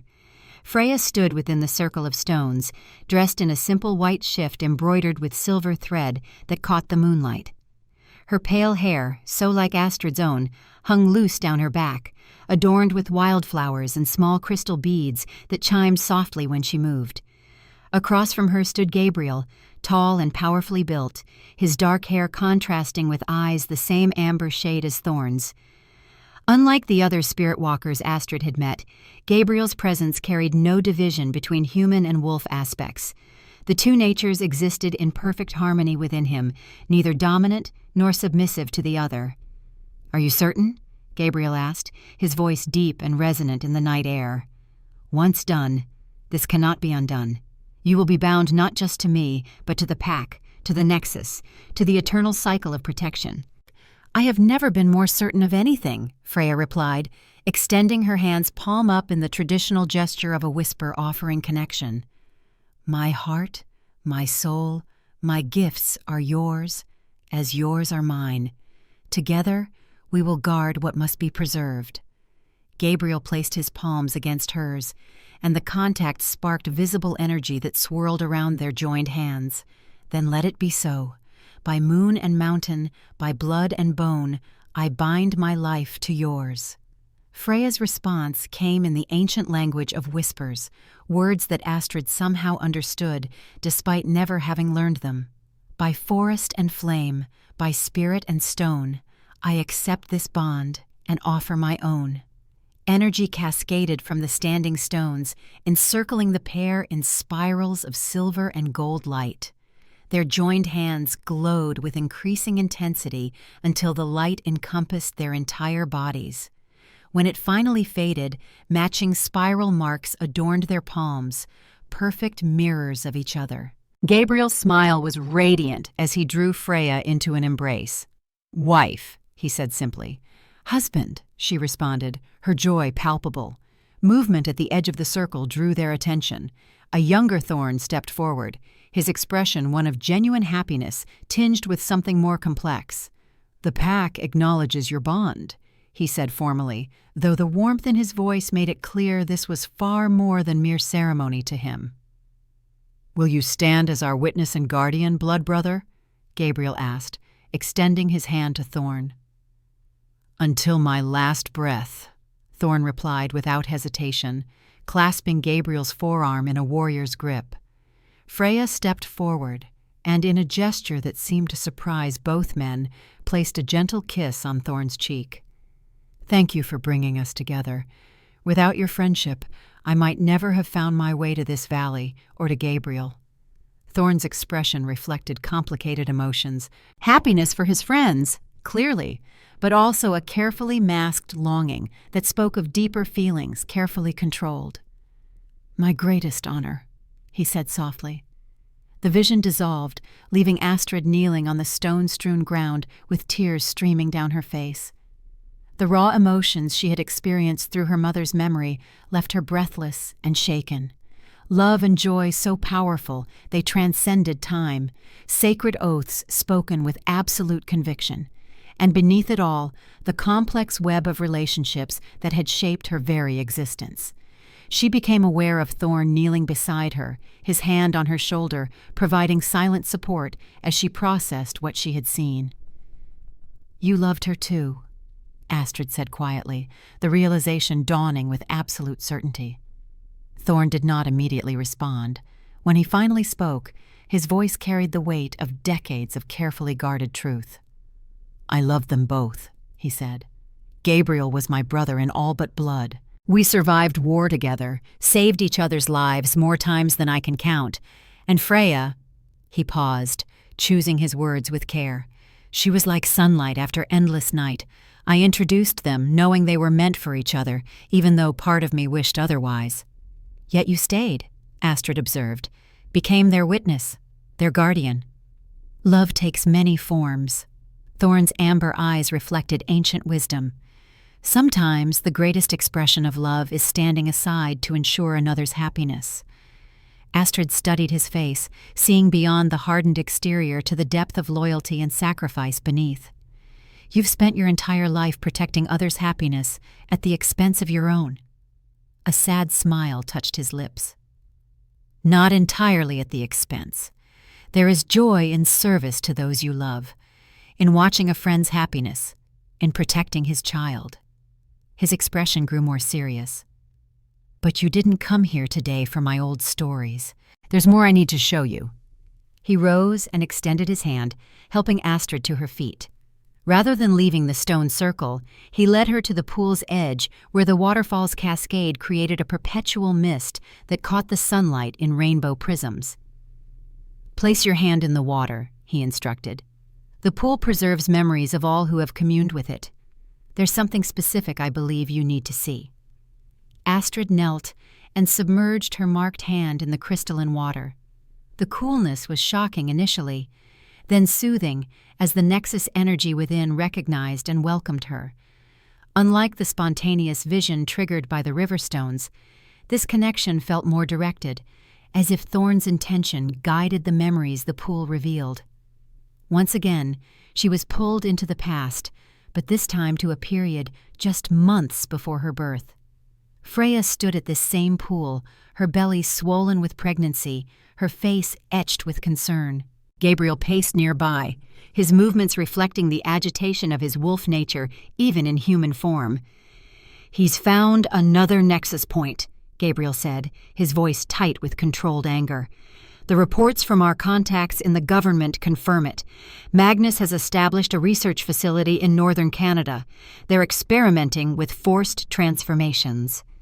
Freya placed a protective hand over her unborn child. The same methods he tried to use on Thorne? More advanced now. He's using nexus energy to accelerate genetic modifications. Gabriel stopped pacing and looked directly at his wife. "And he's specifically seeking children with whisper potential. Children like ours will be." "Then we must ensure he never discovers our child exists," Freya said with quiet determination. "I've been considering the options, and I believe there is only one that guarantees safety." "No," Gabriel said immediately, understanding in his eyes. "Freya, you can't mean to leave the valley, to live among ordinary humans without protection." "Not without protection," she corrected gently, "with hidden protection. You and Thorne could watch over us from a distance. The child would grow up unaware of their heritage until old enough to understand and control their abilities." "Separation would be agony," Gabriel protested, "for all of us." "Temporary separation to ensure long-term survival," Freya countered. "Our child represents the future of both our lineages, the first natural-born union of Whisper and Spirit Walker in generations. If Magnus ever discovered this, he would never stop hunting you both." Gabriel's shoulders slumped in reluctant acceptance. "But where would you go? How would you hide your nature?" "I've prepared a cover story, a widowed herbalist seeking a quiet place to raise her child. I've researched several small communities where unusual individuals might be tolerated, if not entirely accepted." Freya moved to embrace her husband. "It won't be forever, my love. Just until our child is grown enough to understand and protect themselves." Gabriel held her tightly, his face buried in her pale hair. "And if something happens to you, if I cannot reach you in time, then the pendants will guide our child home." Freya touched the silver wolf medallion around her neck, identical to the one Astrid now wore. "I've infused them with enough of my essence that they will recognize nexus energy when encountered. They will lead our child back to the valley when the time is right." "I hate this plan," Gabriel said, his voice rough with emotion, "but I cannot offer a better one." "Trust in our child," Freya whispered. In the strength of our bloodlines combined, in the wisdom of the Nexus itself, all paths converge eventually. The vision shifted, jumping forward in time to what Astrid somehow knew was just days before her mother fled the valley. Freya stood with Thorne at the edge of the forest, both speaking in hushed, urgent tones. "Gabriel would be here himself if he could," Thorne explained, his expression grim. "But Magnus's men nearly captured him yesterday. He's drawing them away from the valley, creating a false trail that will give you time to escape." "Tell him I understand," Freya said, her hand resting on her now very prominent belly, "and that I love him beyond words. He knows." Thorne hesitated, then continued with obvious difficulty. "Freya, there's something else, something Gabriel doesn't know yet, and that I've only just confirmed." Her expression grew concerned. "What is it?" "Magnus isn't just hunting spirit walkers anymore. He's specifically targeting Gabriel. The orders his men carry are to capture you, kill Gabriel, and bring any child of your union directly to Magnus." Freya paled. "How could he possibly know about the pregnancy? We've been so careful." "There's a traitor among us," Thorne said, his voice hardening. "Someone feeding him information.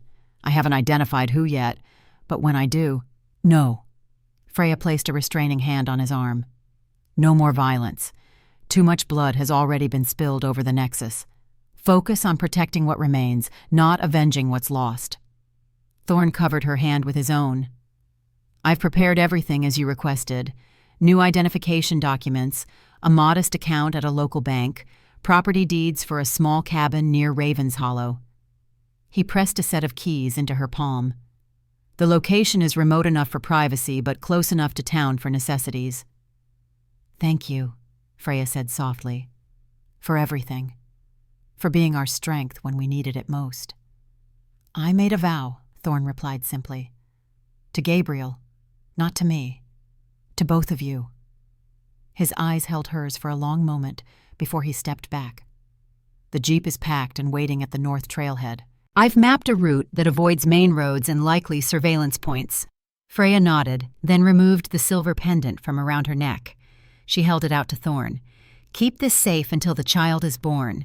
I've prepared a matching one, but this is the original, containing the stronger magic. When you return it to me, I'll infuse both with protective spells." Thorne accepted the pendant with reverence, tucking it carefully into an inner pocket. "I'll guard it with my life." "And Thorne," Freya added, her voice dropping to ensure they wouldn't be overheard, "if anything happens to me or Gabriel, if our child is left alone, promise you'll find a way to bring them home when the time is right." "I swear it," Thorne replied solemnly. "On my blood and breath, on my very soul, I will protect your child as my own." The vision faded, leaving Astrid once more kneeling beside the pool. This time, however, the emotional impact was even more profound. She remained motionless, letting the revelations wash over her as pieces of her fragmented past clicked into place with devastating clarity. "My mother knew she might die," she said finally, her voice barely audible above the waterfall's constant flow. "She planned for it, prepared for it." "Freya was always thinking 3 steps ahead," Thorne confirmed quietly. "She recognized the danger Magnus posed better than any of us." Astrid looked up at him, seeing now the burden he had carried alone for over 20 years. "You kept your promise to her. You watched over me from a distance, never interfering, but always present. Until now." Thorne's expression reflected both sadness and determination. "I wanted to honor Freya's wish for you to have a normal human life for as long as possible. But when Magnus returned to the area and began actively searching for the Nexus again, I knew the time had come." Astrid stood slowly, processing the implications of everything she had learned. "Did my father ever get to see me before he died?" "Once." A smile of genuine warmth softened Thorne's features. "When you were just days old, Freya brought you to a predetermined meeting point. Gabriel held you for hours, refusing to let you go until absolute necessity demanded it. He named you, you know, Astrid, divine strength. And how did he die? Truly. The warmth in Thorne's expression faded, replaced by old grief and carefully controlled rage. Magnus set a trap, used information from his source inside the pack to ambush Gabriel during what should have been a routine patrol. I arrived too late to save him, but in time to hear his final words. Which were, "Protect them. Promise me." Thorne looked away, toward the distant mountains. I've tried to keep that promise every day since. Astrid absorbed this in silence, feeling the weight of inherited duty settling over her. So many lives intertwined by love, sacrifice, and the ancient power they all sought to protect. Her parents had died ensuring she would have the chance to grow up safely, to one day return and continue their work. Thorne had sacrificed his own humanity to maintain the balance until she could take her place as guardian. "There's more," she said suddenly, a realization dawning. "Something you haven't told me yet. Something about my blood and why it's so important to Magnus." Thorne's expression confirmed her suspicion. "You're perceptive, like your mother." "Tell me." He gestured for her to follow him out of the stone circle to a flat rock overlooking the pool. Once they were seated, he continued with obvious reluctance. "The unique properties of your blood aren't just due to your mixed heritage. There's something more specific. Something that happens only once in many generations." Astrid waited as Thorne gathered his thoughts, sensing the importance of what he was about to reveal. When a whisper and spirit walker join in true bond, their combined energies sometimes create a child with unique abilities, beyond those of either lineage alone. The old texts call them catalysts. He looked directly at her now. Individuals who can not only communicate with the natural world or transform physically, but who can fundamentally alter reality around them, reshape energy, accelerate or reverse natural processes, even, in theory, manipulate the barriers between dimensions. "Like the barrier between life and death that Magnus wants to breach," Astrid said softly. "Exactly. Magnus has spent decades studying ancient texts and legends. He knows what a catalyst can potentially do. With the right ritual, the right equipment, and access to your blood—" Thorne left the sentence unfinished, the implications clear enough. "He could use me to bring his son back from the dead," Astrid concluded. "Or believe he has." Thorne's voice hardened. "What would actually return would not truly be his son. The barrier exists for a reason. What lies beyond it is not meant to cross back." Astrid closed her eyes, feeling the tremendous responsibility of her existence pressing down upon her. Not only was she the last of the Whispers, not only was she the daughter of two powerful bloodlines, but she carried within her the potential to either preserve or destroy the natural order itself. "Why didn't you tell me this sooner?" "I wanted you to have time to adjust to your heritage before burdening you with the full weight of your potential," Thorne answered honestly. "And I needed to be certain. The mark the Nexus placed on your palm confirmed it. You are indeed a catalyst." Astrid opened her eyes, studying the spiral pattern on her skin with new understanding. Not just a sign of connection, but a warning and a promise of power beyond ordinary comprehension. "What now? How do I learn to control these abilities?" "We begin with the fundamentals. Master the skills of both your lineages before attempting to combine them." Thorne rose, extending his hand to help her up. "But first, we should return to the settlement. The longer we remain away, the more vulnerable the pack becomes. Magnus is still out there, still searching." They gathered their backpacks in silence, each absorbed in private thoughts as they began the long hike back. Astrid felt simultaneously overwhelmed and strangely calm. The revelations of the day had altered her understanding of herself completely, yet somehow made her feel more whole, more connected to who she truly was and always had been. As they descended from the plateau, following a different path than their ascent, Astrid noticed something odd about the forest ahead. A section of trees appeared withered and gray, as if drained of life force. The contrast with the vibrant growth surrounding it was jarring. "Thorne," she said, pointing. "What happened there?" His expression darkened as he surveyed the damage. "Magnus. His equipment disrupts the natural energy flow when activated. This is what happens to living things caught in the effect radius. Astrid approached the deadened area cautiously. At its center, the ground had been disturbed, with clear signs of recent excavation. Metal probes had been driven into the earth and then removed, leaving perfect cylindrical holes about 3 inches in diameter. "They're mapping the energy conduits," Thorne explained, kneeling to examine one of the holes. "The nexus extends its influence through underground channels, like roots from a central tree. By tracking these pathways, they can potentially locate the main convergence point." "Can the damage be repaired?" Astrid asked, her heart aching at the sight of the dead trees and withered undergrowth. "With time and the right intervention." Thorne looked at her meaningfully. "A catalyst could accelerate the healing process significantly."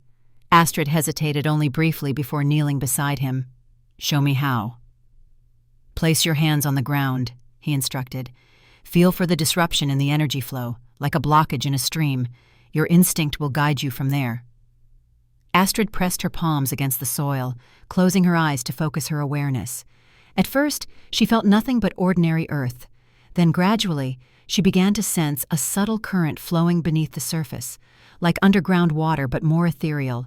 Within this current, the damaged area registered as a discordant note, a painful absence where vibrant energy should flow. Without conscious thought, she directed her own energy into this void, imagining it as golden light streaming from her hands into the earth.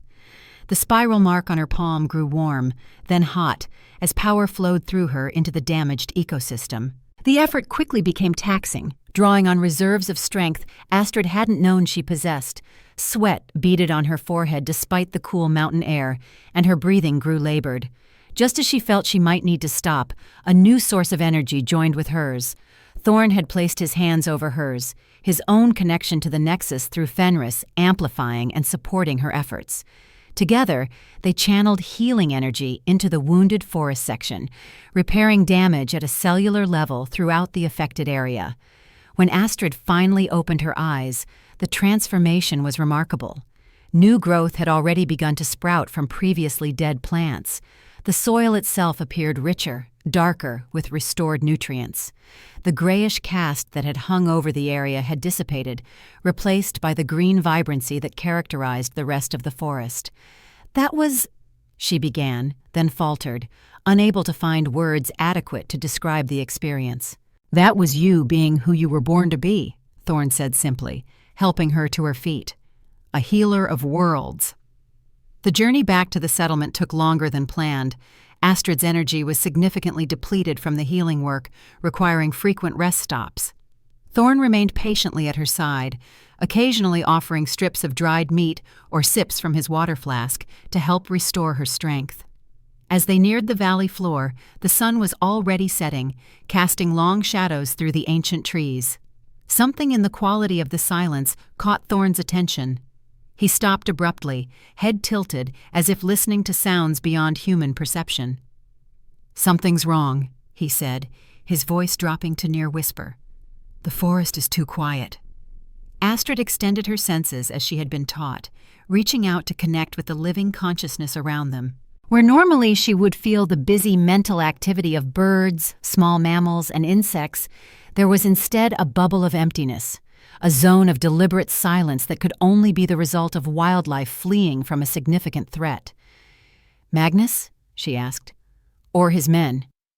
Thorne's posture shifted subtly, his muscles tensing in preparation for possible conflict. "Stay close and move quietly. We need to reach the settlement and warn the others." They proceeded with heightened caution, using natural cover whenever possible, and testing each step before committing their weight to avoid snapping twigs or disturbing leaves. Despite their care, Astrid couldn't shake the feeling of being watched. The sensation prickled along her spine, raising the fine hairs on the back of her neck. They had nearly reached the outer perimeter of the settlement when Thorne suddenly pushed Astrid behind the broad trunk of an ancient oak, his body shielding hers as a shot rang out. The bullet struck the tree just inches from where they had been standing, bark exploding outward from the impact. "Sniper!" Thorne hissed, his eyes scanning the forest canopy. "Military grade. They've been waiting for us." More shots followed in quick succession, forcing them to remain pinned behind the tree. Thorne pulled a small radio from his pack and keyed it on. "Perimeter breach, northeast quadrant," he reported tersely. "At least one sniper, possibly more. Astrid is with me." The radio crackled with Sylvia's immediate response. "Defense teams deploying now. Can you make it to the emergency bunker?" Thorne assessed their position, calculating distances and angles. "Negative. Too exposed. We need a diversion." Even as he spoke, howls erupted from multiple directions.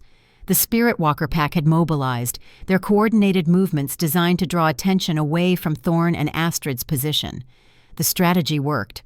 The sniper's focus shifted, tracking the new threats, bullets striking harmlessly into earth and wood as the wolves moved too quickly for accurate targeting.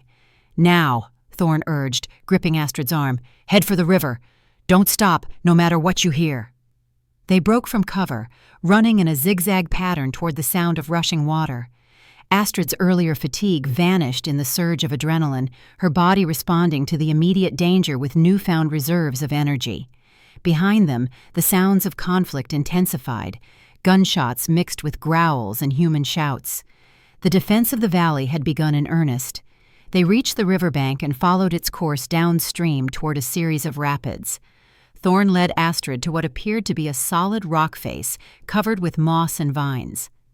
Pushing aside the vegetation revealed a narrow opening, barely wide enough for an adult to squeeze through sideways. "In here," he directed. "Quickly!" The opening led to a tunnel that descended steeply into darkness. Thorne produced a small flashlight, illuminating rough-hewn steps cut into the living rock. They descended in silence, the sounds of battle above fading, until only their breathing and footsteps remained. After several minutes, the tunnel opened into a larger chamber equipped as an emergency shelter. Solar-powered lights activated automatically as they entered, revealing stockpiled supplies, communications equipment, and multiple exit tunnels branching in different directions. "The pack maintains safe houses throughout the territory," Thorne explained, checking the various systems. "This one connects to a network of natural caves that can provide escape routes if necessary." "What about the others?" Astrid asked, concern for the Spirit Walkers who had created the diversion evident in her voice. "Sylvia, the pack members, they'll follow established protocols. Spirit Walkers have survived persecution for centuries by being prepared." Thorne activated a sophisticated communications console. This system allows secure contact with all defensive positions. As if on cue, the radio crackled to life. "Thorne, report status." Sylvia's voice, tense but controlled. "Secure in Shelter 7 with Astrid. What's the situation?" "Coordinated assault. At least 20 armed operatives with specialized equipment. They breached the outer perimeter using some kind of energy-dampening technology that temporarily neutralized our wards." "Casualties?" A brief hesitation. 3 wounded, none critical. No fatalities yet. We've evacuated the elders and children to the deep shelters." "Magnus?" No visual confirmation, but the tactics match his standard operating procedure. "This isn't a capture mission, Thorne. They're using lethal force." Thorne's expression hardened. "Understood. Hold defensive positions. No unnecessary risks." "What about you and Astrid?" Sylvia asked. "The northeastern quadrant is completely overrun. You can't return to the main settlement." Thorne considered their options, studying a topographical map mounted on the shelter wall. "We'll use Tunnel Network B to reach the western ridge, then make for Secondary Site 3. Contact Fenris and have him meet us there." "Acknowledged. Be careful." The connection ended with a burst of static. Astrid processed this exchange with growing alarm. "They came for me, didn't they? This attack is because Magnus knows I've awakened to my abilities." "Likely," Thorne admitted. "The timing is too convenient to be coincidence." "Then we should surrender me," Astrid said firmly. "Stop this violence before anyone is killed." Thorne shook his head emphatically. "That's exactly what Magnus wants. You walking directly into his hands would be the worst possible outcome." "People are being shot at because of me." "People are being shot at because a power-hungry man refuses to accept natural boundaries," Thorne corrected. "This isn't your responsibility, Astrid. The pack has protected the Nexus for generations. They understand the risks. But I can't just hide while others fight my battles. Thorne regarded her with a mixture of frustration and pride. Your mother said almost exactly the same thing the night before she decided to leave the valley. Gabriel and I couldn't convince her to remain in safety either. Before their discussion could continue, an urgent alert sounded from the communications console. Thorne activated the screen to reveal thermal imaging of the forest above them. Numerous heat signatures moved in coordinated patterns, converging on specific targets throughout the settlement. "They've brought more forces than anticipated," Thorne observed grimly, "and they're using a search pattern consistent with someone who knows our defensive layout." "The traitor," Astrid recalled from her vision, "the one who betrayed my father. Still active after all these years." Thorne's voice carried a dangerous edge. "When I find them—" The shelter's light suddenly flickered, then stabilized. A low vibration passed through the rock around them, accompanied by a distant sound like thunder. "What was that?" Astrid asked. Thorne checked another monitor, this one displaying seismic data. "Energy weapon. They're targeting the outer circle of standing stones that help contain and direct Nexus energy. If those stones are destroyed, the energy will become unstable, potentially causing a cascade effect that could rupture the main Nexus point." Thorne began rapidly gathering essential supplies, stuffing them into a backpack. "We need to move, now. If they've brought energy weapons, this shelter won't remain secure for long." He led Astrid to one of the branching tunnels, this one narrower than the entrance they'd used. The passage sloped upward, sometimes requiring them to climb nearly vertical sections using metal rungs embedded in the rock face. The physical exertion helped channel Astrid's anxiety, giving her something concrete to focus on besides the danger facing those who had protected her. After what felt like hours, but was likely only 40 minutes, they emerged into the fading twilight on the western side of the valley. From this elevated position, they could see much of the settlement below.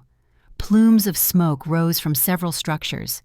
Flashes of light indicated ongoing exchanges of gunfire.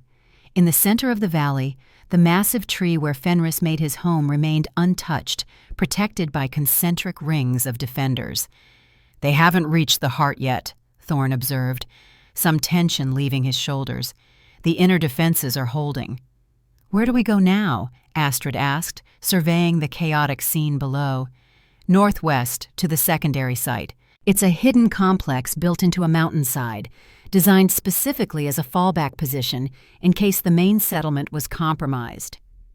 They set off along a ridge that provided cover from the valley below while allowing swift progress.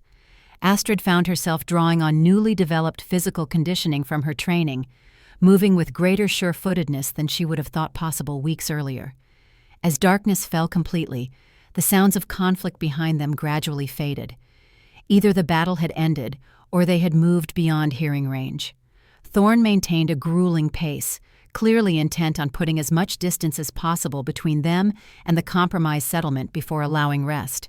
The moon had risen when they finally approached a sheer cliff face that appeared impassable.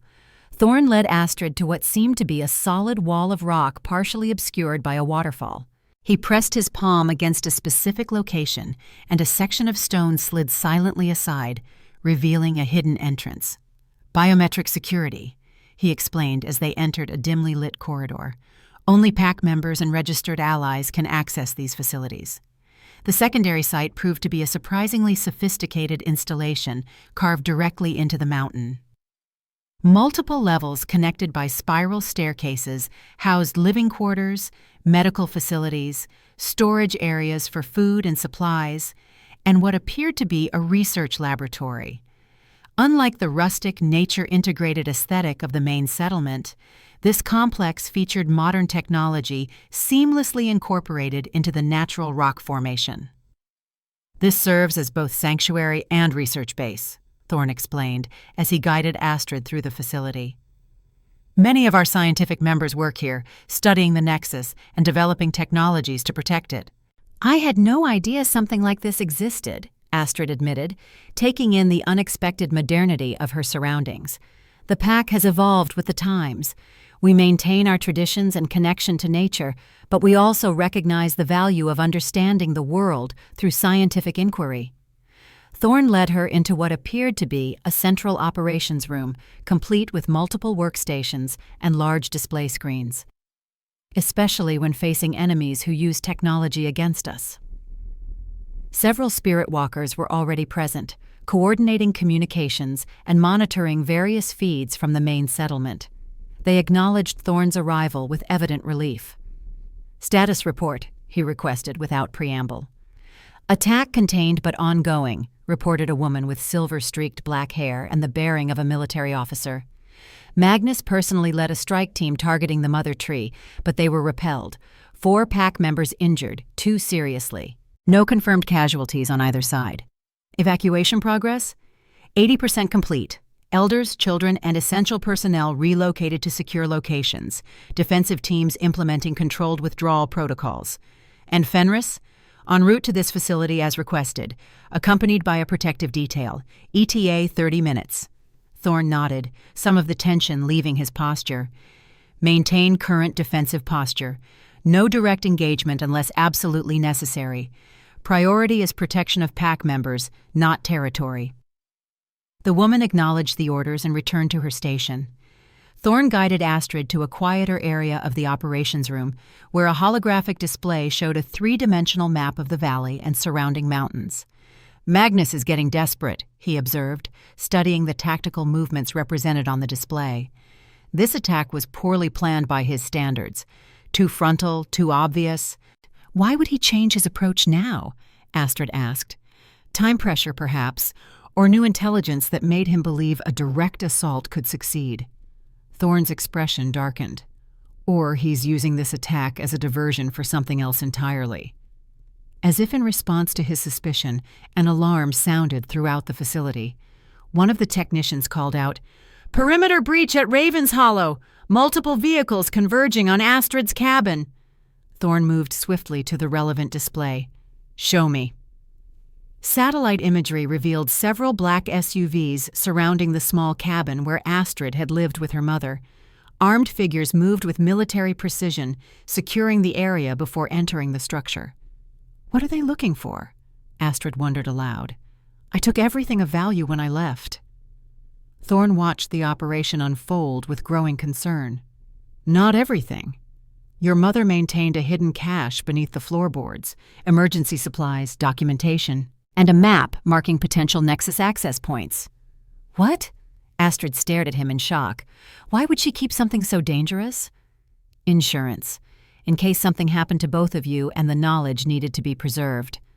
Thorne turned to face her directly. "The map is incomplete and encoded, useless without the key, which Freya kept separate." "Where is the key?" "In your pendant." Thorne nodded toward the silver wolf medallion Astrid wore.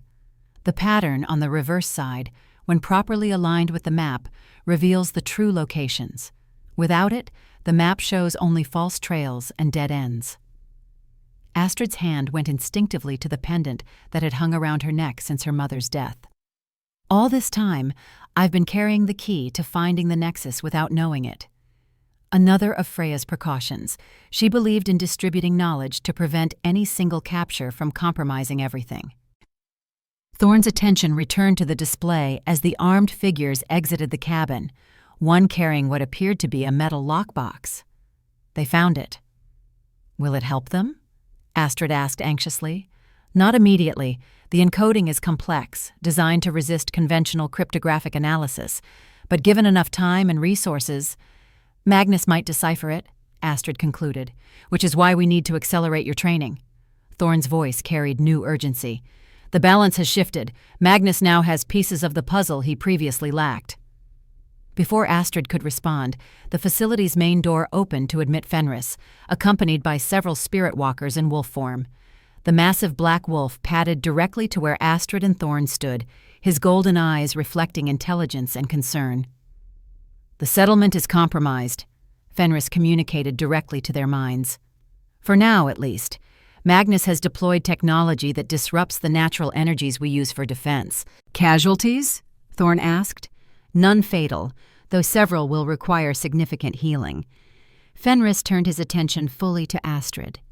You have communed with the Nexus. You have begun to understand your heritage. Now you must embrace your full potential, faster than we had planned. I'm ready, Astrid said without hesitation, though uncertainty churned beneath her confident exterior. Tell me what I need to do. Not tell, show. Fenris moved toward one of the branching corridors, indicating they should follow. There is little time. Magnus grows bolder, and the barrier between worlds thins with each attempt he makes to breach it.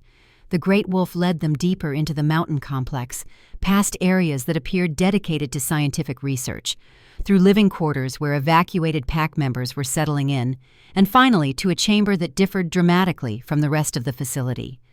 Here, technology gave way completely to ancient tradition. The walls were covered in paintings that Astrid recognized as similar to those in the cave where she had first treated Thorne's wound. The floor was earth rather than stone or concrete, and living plants grew from it despite the absence of natural light. In the center of the chamber stood a smaller version of the standing stone circle from the high sanctuary, with a pool of clear water at its heart. This is our most sacred space within these modern walls, Fenris explained, a connection point to all other sacred sites in our territory. Here you will undergo the accelerated awakening that circumstances now demand. Astrid looked to Thorne for explanation, but his expression had grown guarded, concerned. Fenris, he said carefully, the accelerated process carries significant risks. We discussed this and agreed it would be a last resort. Circumstances have changed, Fenris replied implacably. Magnus has the map. He attacks our settlement directly. Time grows short. What is this accelerated awakening? Astrid asked, sensing tension between the two. Thorne hesitated before answering. A ritual that would normally be performed over months or years, compressed into a single experience. It would fully activate your catalyst abilities and complete your connection to the Nexus. That sounds like exactly what we need, Astrid pointed out. Why are you reluctant? Because it could kill you, Thorne said bluntly. Or worse, burn out your connection to the Nexus permanently. The process is intense, demanding total surrender to energies that could overwhelm an unprepared mind. She is not unprepared, Fenris countered. She carries the bloodlines of both traditions. She has already successfully communed with the Nexus twice. Her healing of the damaged forest section demonstrates control beyond her years. She's had barely 2 weeks of formal training. Thorne's voice rose with evident concern. Gabriel and Freya would never approve this risk. Gabriel and Freya are not here, Fenris replied, a note of sadness coloring his mental voice, and they entrusted their daughter's safety to us to make decisions when they could not. Astrid listened to this exchange with growing resolve. Throughout her life, others had made decisions about her future, her potential, what knowledge she should or shouldn't have. Her mother had hidden her heritage to protect her. Thorne had watched from afar rather than revealing himself. Even now, they debated her fate as if she weren't present. I'll do it, she said firmly, interrupting their argument. Both turned to look at her in surprise. This is my decision, my risk to take. If Magnus succeeds because we were too cautious, what happens then? To the pack, to the Nexus, to the world itself? Thorne studied her face, searching for doubt or fear. Finding only determination, he sighed heavily. You have your father's courage, and your mother's stubbornness. Then it is decided, Fenris declared. The ritual will begin at midnight, when the barrier between worlds is naturally thinnest. Prepare yourself, daughter of two worlds. Tonight you will either fully awaken to your destiny, or join your ancestors in the great beyond. As Fenris padded from the chamber, Thorne moved to Astrid's side. His expression reflected complex emotions, pride, fear, resignation, and something deeper that remained carefully guarded. If you're to go through with this, he said quietly, there's something you should know first, something I've kept from you. More secrets? Astrid asked, a note of weariness in her voice. Haven't there been enough of those? This one I kept not to protect you, but because I feared your judgment. Thorne took a deep breath before continuing. The traitor who betrayed your father, who has been feeding information to Magnus all these years. I know who it is. Who? Astrid asked, suddenly alert.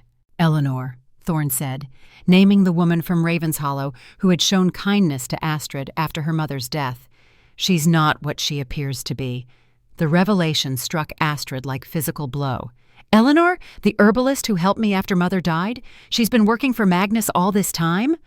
Thorne nodded grimly. She was positioned in Ravenshollow before your mother even arrived. A sleeper agent tasked with monitoring the region for whisper activity. But she was kind to me.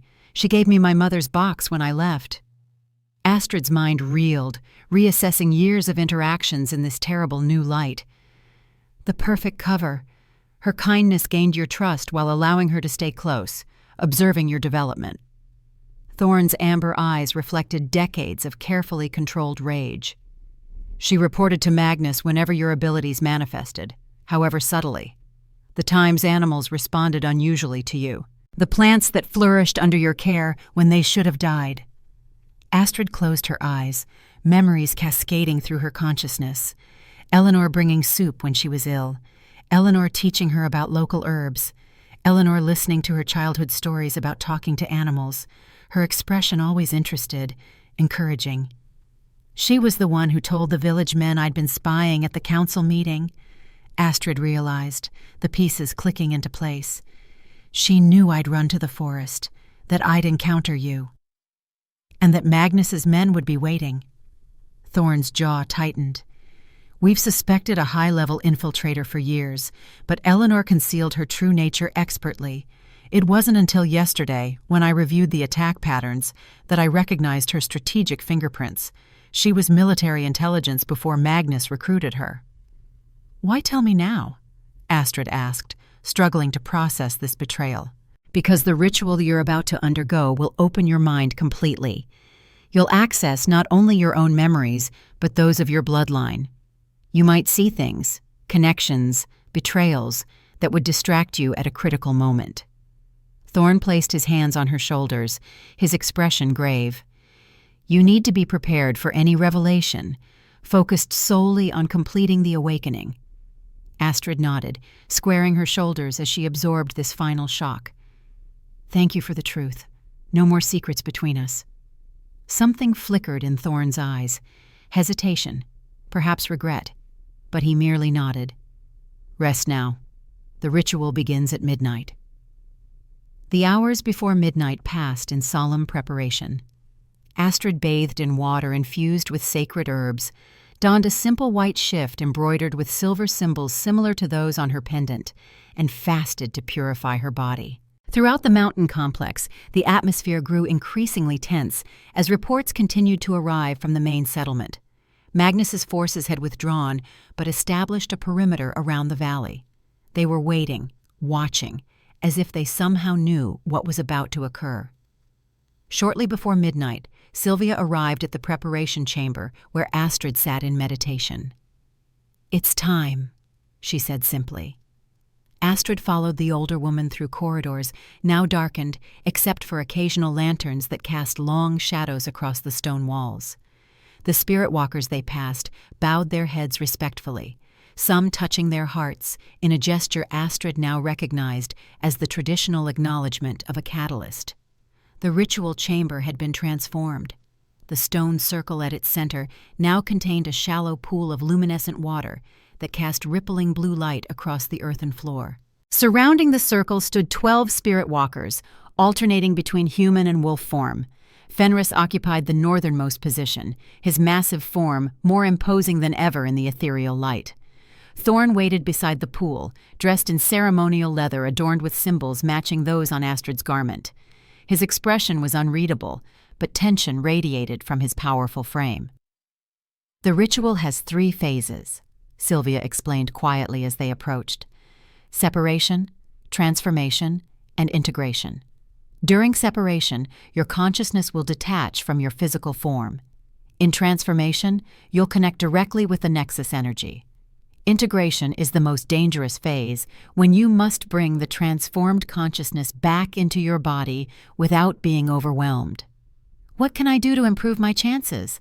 Astrid asked, her voice steady despite the fear coiling in her stomach. Trust your instincts. Accept what comes without resistance. Remember who you are at your core. Sylvia squeezed her hand once before stepping back to join the circle. Thorne approached, holding a small ceremonial bowl containing dark liquid. "This will facilitate the separation phase," he explained, an ancient formula passed down through generations of whispers. Astrid accepted the bowl, inhaling the potent aroma of herbs and other elements she couldn't identify. "If I don't survive this—" "You will," Thorne interrupted, certainty in his voice. "You're stronger than you know, Astrid. Stronger than either of your parents. You were born for this moment." She held his gaze for a long moment, drawing strength from his unwavering faith. Then, with a deep breath, she drank the bitter liquid in a single swallow. Almost immediately, warmth spread through her veins, followed by a curious lightness, as if gravity had subtly decreased. Thorne guided her to the center of the pool. The water reached only to her ankles, but each ripple sent currents of energy up through her body. He positioned her carefully, then stepped back to complete the circle of witnesses. "Begin," Fenris commanded, his mental voice resonating through the chamber. The spirit walkers started a low, rhythmic chant that seemed to vibrate at a frequency just below conscious hearing. Astrid closed her eyes, feeling the sound penetrate her cells, loosening the bonds between physical and spiritual. The separation had begun. Her awareness expanded beyond her body, stretching outward to encompass the entire chamber, then the mountain complex, then the surrounding forest. She perceived everything simultaneously, every heartbeat, every breath of wind, every drop of water. The sensation would have been overwhelming if not for the strange detachment that accompanied it, as if she observed from an impossible distance while remaining present in each moment. "Follow the current," came Fenris's guidance, no longer a voice but pure concept transferred directly to her consciousness. "Let it carry you deeper." Astrid surrendered to the energy flow, allowing it to draw her consciousness down through layers of reality toward the pulsing heart that connected all living things. The physical world fell away completely as she entered a realm of pure energy and information. Here, thoughts existed as tangible structures, memories as landscapes that could be traversed and explored. She found herself standing before a vast, luminous tree that dwarfed any physical organism she had ever encountered. Its branches extended into infinity. Its roots penetrated dimensions beyond comprehension. This was the true nexus, not merely an energy source, but a living consciousness that spanned multiple realities. "Welcome, Catalyst," it communicated. Not in language, but in pure understanding that blossomed directly in her mind. "Long have we awaited your return." "What am I meant to do?" Astrid asked, her thoughts forming naturally in this realm of pure consciousness. "Restore balance, heal the wounds, become the bridge." Before she could seek clarification, the scene shifted. Astrid found herself moving through a cascade of ancestral memories. She experienced life as her mother, feeling Freya's fierce love for her child and her determination to protect both daughter and Nexus at any cost. She lived moments as her father, Gabriel, feeling his courage and ultimate sacrifice. Further back she traveled, through generations of whispers and spirit walkers, each contributing their knowledge and experience to her understanding. The transformation phase had begun. With each memory absorbed, Astrid's consciousness expanded and restructured. New neural pathways formed in her distant physical brain. New energy channels opened throughout her ethereal form. The very fabric of her being rewove itself into something both more and less than human. A perfect integration of flesh and spirit, material and ethereal, finite and infinite. The process was exquisite agony, being unmade and remade in the same eternal moment. Had she possessed a physical mouth, she would have screamed. Instead, her consciousness fragmented into countless shards, each containing a piece of her identity, scattered across the vast energetic landscape of the Nexus. "Integration," came the distant reminder. "Remember who you are." But who was she? Which fragment contained her true self? Astrid, daughter of Freya and Gabriel? The whisper who communed with forest creatures? the catalyst born to restore balance? All seemed equally valid and equally incomplete. In this moment of existential crisis, a new presence entered her awareness. Warm, familiar, yet not one of the ancestral memories she had absorbed. Astrid. Thorne's consciousness had joined hers in the energetic realm, not physically present but connected through the ritual bond and his own deep connection to Fenris. "I'm lost," she communicated desperately. "I don't know how to find my way back. Focus on what anchors you, not what you are, but who you love. Love." The concept blazed like a beacon in the chaotic, energetic landscape. Astrid concentrated on the feeling, drawing her fragmented consciousness around it like a protective shell. She loved the forest that had always been her true home, loved the creatures that had been her first friends, loved her mother and the father she had never known, and she loved Thorne, she realized with sudden clarity, the man who had watched over her entire life, who had sacrificed his humanity to maintain balance until she could return, whose unwavering faith had guided her even when she hadn't known he existed. This realization created a resonance pattern that drew her scattered fragments together, rebuilding her consciousness around a core of absolute certainty. She was Astrid Winterwood, daughter of Freya and Gabriel, whisper and spirit walker, human and something more. All these identities existed simultaneously without contradiction. The integration had begun. Energy coursed through her reconstituted consciousness, filling the structure with power beyond mortal comprehension. Knowledge bloomed in her mind, understanding of nexus pathways, of dimensional barriers, of the delicate balance between worlds. She perceived the damage Magnus had inflicted, the thinning places where reality itself threatened to tear. Most disturbingly, she sensed his current activities. Miles away, at her former cabin in Raven's Hollow, Magnus worked feverishly to decipher the encoded map. He was closer than anyone realized, having already identified 3 potential access points to the Nexus. His technology hummed with perverted energy, devices designed to breach dimensional barriers using principles stolen from ancient wisdom. And beside him stood Eleanor, her true loyalty finally revealed in the absolute clarity of Nexus perception. Astrid could have remained in this state of expanded awareness indefinitely, but her purpose pulled her back toward physical reality. The ritual circle came into focus around her, 12 figures now kneeling in exhaustion, the energy they had channeled depleting their strength. She became aware of her body again, still standing in the shallow pool, but now radiating soft, silver light that pulsed in rhythm with her heartbeat. The water around her ankles had evaporated completely, leaving crystalline patterns across the stone basin. Thorne was the first to rise, moving toward her with an expression of wonder and relief. "Astrid?" Her voice, when she found it, carried harmonic overtones that resonated through the chamber. "I am here, changed but still myself." Fenris approached, bowing his great head in acknowledgement.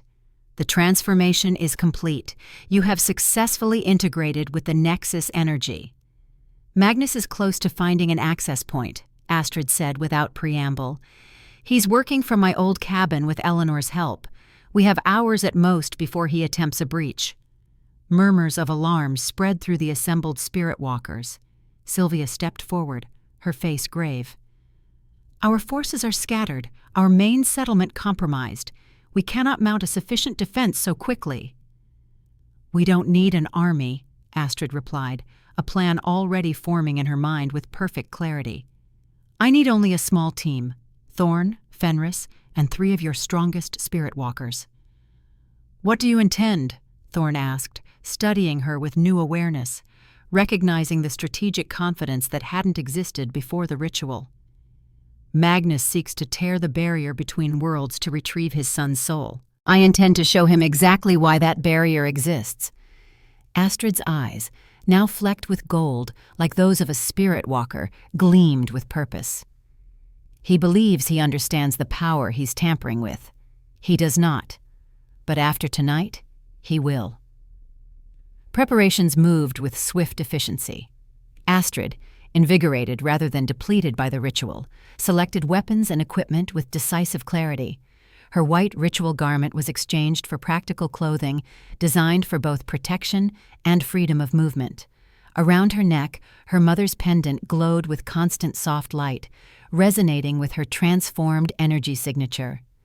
"The ritual has fully awakened your catalyst abilities," Sylvia explained as they prepared. "You'll discover new capabilities as you need them. Trust your instincts. They're now informed by generations of ancestral knowledge." And Thorne selected a small team as Astrid had requested, 2 spirit walkers in their prime who could maintain wolf form indefinitely, and an older woman named Iris, whose whisper abilities, while less powerful than Astrid's, brought valuable experience to their mission. "We'll approach from the west," Thorne outlined, studying topographical displays. "Magnus has established a perimeter around your cabin, but his focus will be on the map. His security will be oriented toward the valley, not the town side." "Eleanor will have anticipated standard approaches," Astrid cautioned. "She knows our tactics, our thinking." "But she doesn't know what you've become," Fenris noted, his massive form somehow fitting comfortably in the strategy room. "Your transformation changes everything. You now perceive possibilities invisible to others." Astrid nodded, feeling the truth of his words. Her consciousness operated differently now, processing information along pathways that seemed to exist partially outside normal spacetime. She could perceive probable outcomes, potential futures branching from each decision point like a complex fractal pattern. "There's something else you should know," she said, looking directly at Thorne. "During the ritual, I accessed memories not just from my bloodline, but from the Nexus itself. I saw Magnus as he once was. I understand what drives him now."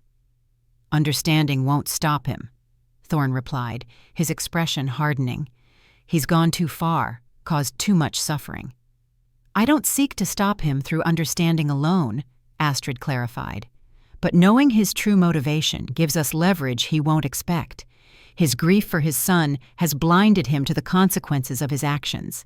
He doesn't truly want to destroy the barrier between worlds. He wants his child back." "A distinction without difference," Thorne argued. "His methods would still catastrophically damage the Nexus." "Yes, but his intent matters." Astrid's voice carried absolute conviction. "We cannot defeat him through force alone. His resources are too vast, his determination too great. We must give him a choice that satisfies his deepest need without compromising the Nexus." The small team departed as false dawn began to lighten the eastern sky. They traveled swiftly through forest paths known only to the spirit walkers, moving with preternatural silence. Astrid found her physical capabilities significantly enhanced after the ritual. Strength, endurance, and sensory acuity all operating at levels beyond normal human capacity. More remarkable were her expanded perceptual abilities. She could sense the flow of Nexus energy throughout the landscape, see the luminous threads connecting all living things. When she focused on specific organisms, trees, animals, even insects, she could communicate with them instantaneously, not merely hearing their thoughts, but experiencing their reality. They reached the outskirts of Raven's Hollow as morning mist still clung to the valley floor. From their vantage point on a wooded hillside, they observed the situation at Astrid's former cabin. Multiple vehicles surrounded the small structure. Armed guards patrolled a perimeter established with portable energy barriers that glowed faintly in Astrid's enhanced vision.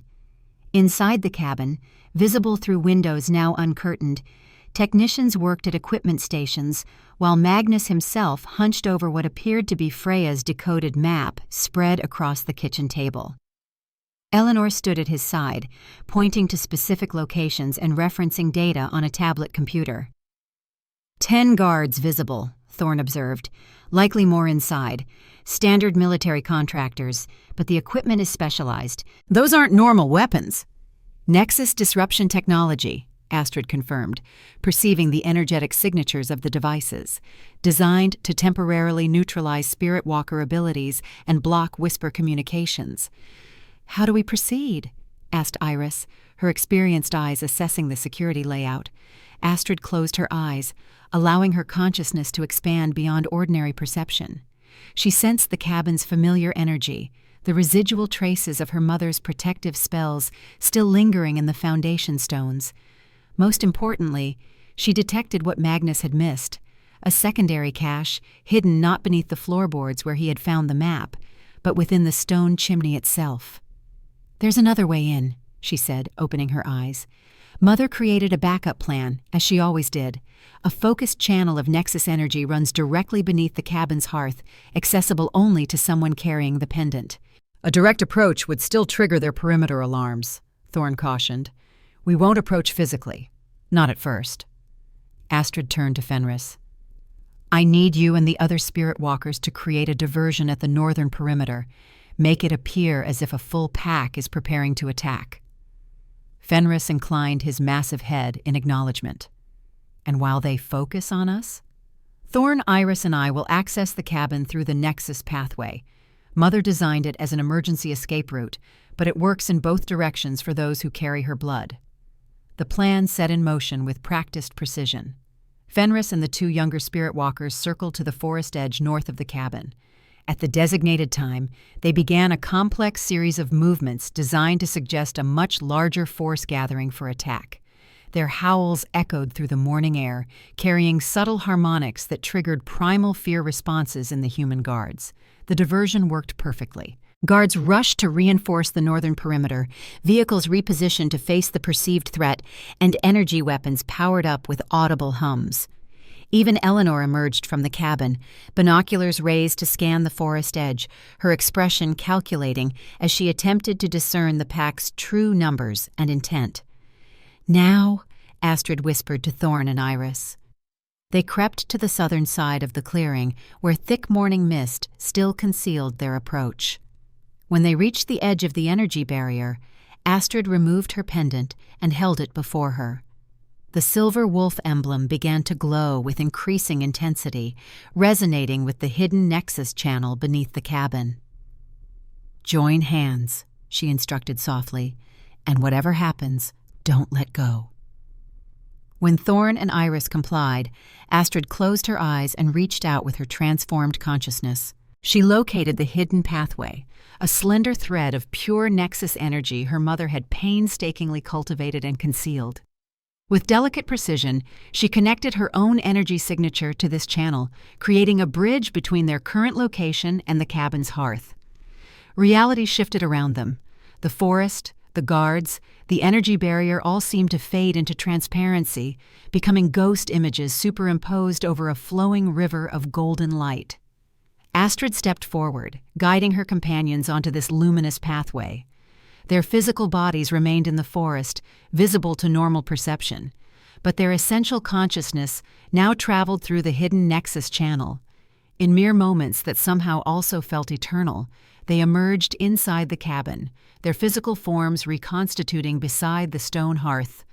The transition completed so smoothly that the technicians working at their equipment stations didn't immediately notice the new arrivals. Magnus did. He looked up from the map, his weathered face registering first shock, then calculation, and finally a grim smile that never reached his cold gray eyes. "Astrid Winterwood," he said, straightening to his full impressive height. "I was wondering when you'd finally come to me." Eleanor spun around, her hand moving toward a concealed weapon, but froze when Thorne fixed her with a predatory stare. "Hello, traitor," he growled, his voice carrying the harmonic undertones of his wolf nature.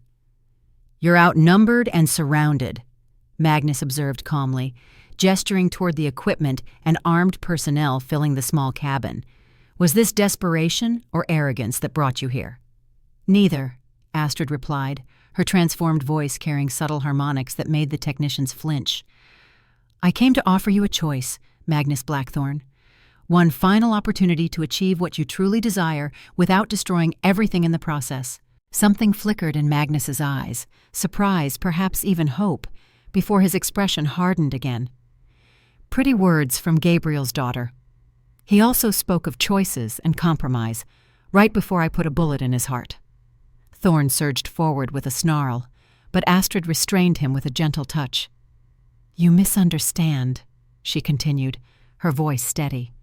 "I don't offer compromise. I offer fulfillment. You've spent decades seeking to breach the barrier between worlds, to retrieve your son's soul. I'm telling you, there's a better way." For the first time, uncertainty crossed Magnus's face.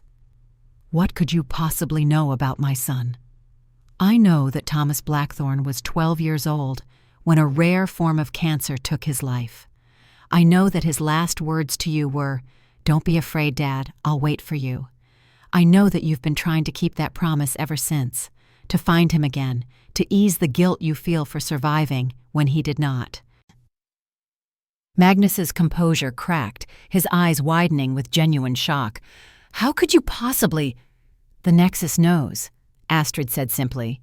"It exists across all dimensions, including the one where souls transition after death. Your son's essence is preserved there, Magnus. Not lost, not gone, merely transformed and waiting in the natural order of things." "If that's true," Magnus replied, his voice hoarse with suppressed emotion, "then you understand why I must continue. The technology is nearly perfected. The map shows the primary access point. I can create a stable portal." "No, you cannot," Astrid interrupted firmly. "What you would create is not a door, but a wound in reality itself. What would return through such a breach would wear your son's face but carry something else entirely within it. The barrier exists for a reason, Magnus, to protect both realms from corruption." Eleanor stepped forward, her expression coldly analytical despite the tension. "Don't listen to her manipulations. We're too close to success to stop now. The success you envision doesn't exist," Astrid countered, turning her golden-flecked gaze to the traitor. "You've never cared about Thomas or Magnus's grief. You want the Nexus energy for military applications, for power, for control. You've used his pain as a tool, just as you used my trust." A faint smile touched Eleanor's thin lips. "Clever girl, always were, but sentiment won't stop what's already in motion." She nodded toward one of the technicians, who activated a sequence on his console. The equipment throughout the cabin hummed with increasing power. A portable device in the center of the room began projecting a field of distorted energy that made the air itself seem to ripple and tear. "The process has begun," Magnus announced, regaining his commanding presence. "Within minutes, a stable conduit to the other side will form. Nothing can stop it now." "I wasn't trying to stop it," Astrid replied calmly. "I was stalling until it activated." Before anyone could respond, she raised her hands, palms outward. The spiral markings on her skin blazed with golden light that quickly spread to encompass her entire body. The pendant at her throat pulsed in perfect synchronization with the energy field being generated by Magnus's equipment, creating a harmonic resonance that made the air vibrate with audible tones. "What are you doing?" Eleanor demanded, drawing her weapon and aiming it at Astrid's heart. "Showing Magnus the truth," Astrid answered, her voice now layered with multiple harmonics that seemed to come from everywhere at once. "The real consequence of the barrier breach he seeks." The energy field between them intensified, coalescing into a swirling vortex of light and shadow. But rather than opening a controlled portal as Magnus had intended, the field expanded to envelop the entire cabin interior. Reality itself seems to peel away, revealing glimpses of what lay beyond the dimensional barrier. What they saw was not the peaceful afterlife Magnus had imagined. The realm beyond teemed with entities of pure energy, some benevolent, but many predatory and alien, waiting for any opportunity to cross into the material world. These entities pressed against the thinning barrier, their forms shifting and changing as they sought purchase in physical reality. "This is what waits on the other side," Astrid explained, maintaining the controlled breach with visible effort. "Not just human souls in peaceful transition, but beings from dimensions parallel to our own. Some have waited millennia for an opportunity to cross over. Your technology would give them that chance." Magnus stared in horror at the writhing, energetic forms. "But Thomas, my son—" "Is there, yes, among them, protected within the natural order. But your artificial breach would destroy that protection." Astrid modulated the energy field, focusing it to reveal a smaller, human-shaped light pattern hovering at the edge of perception. "There.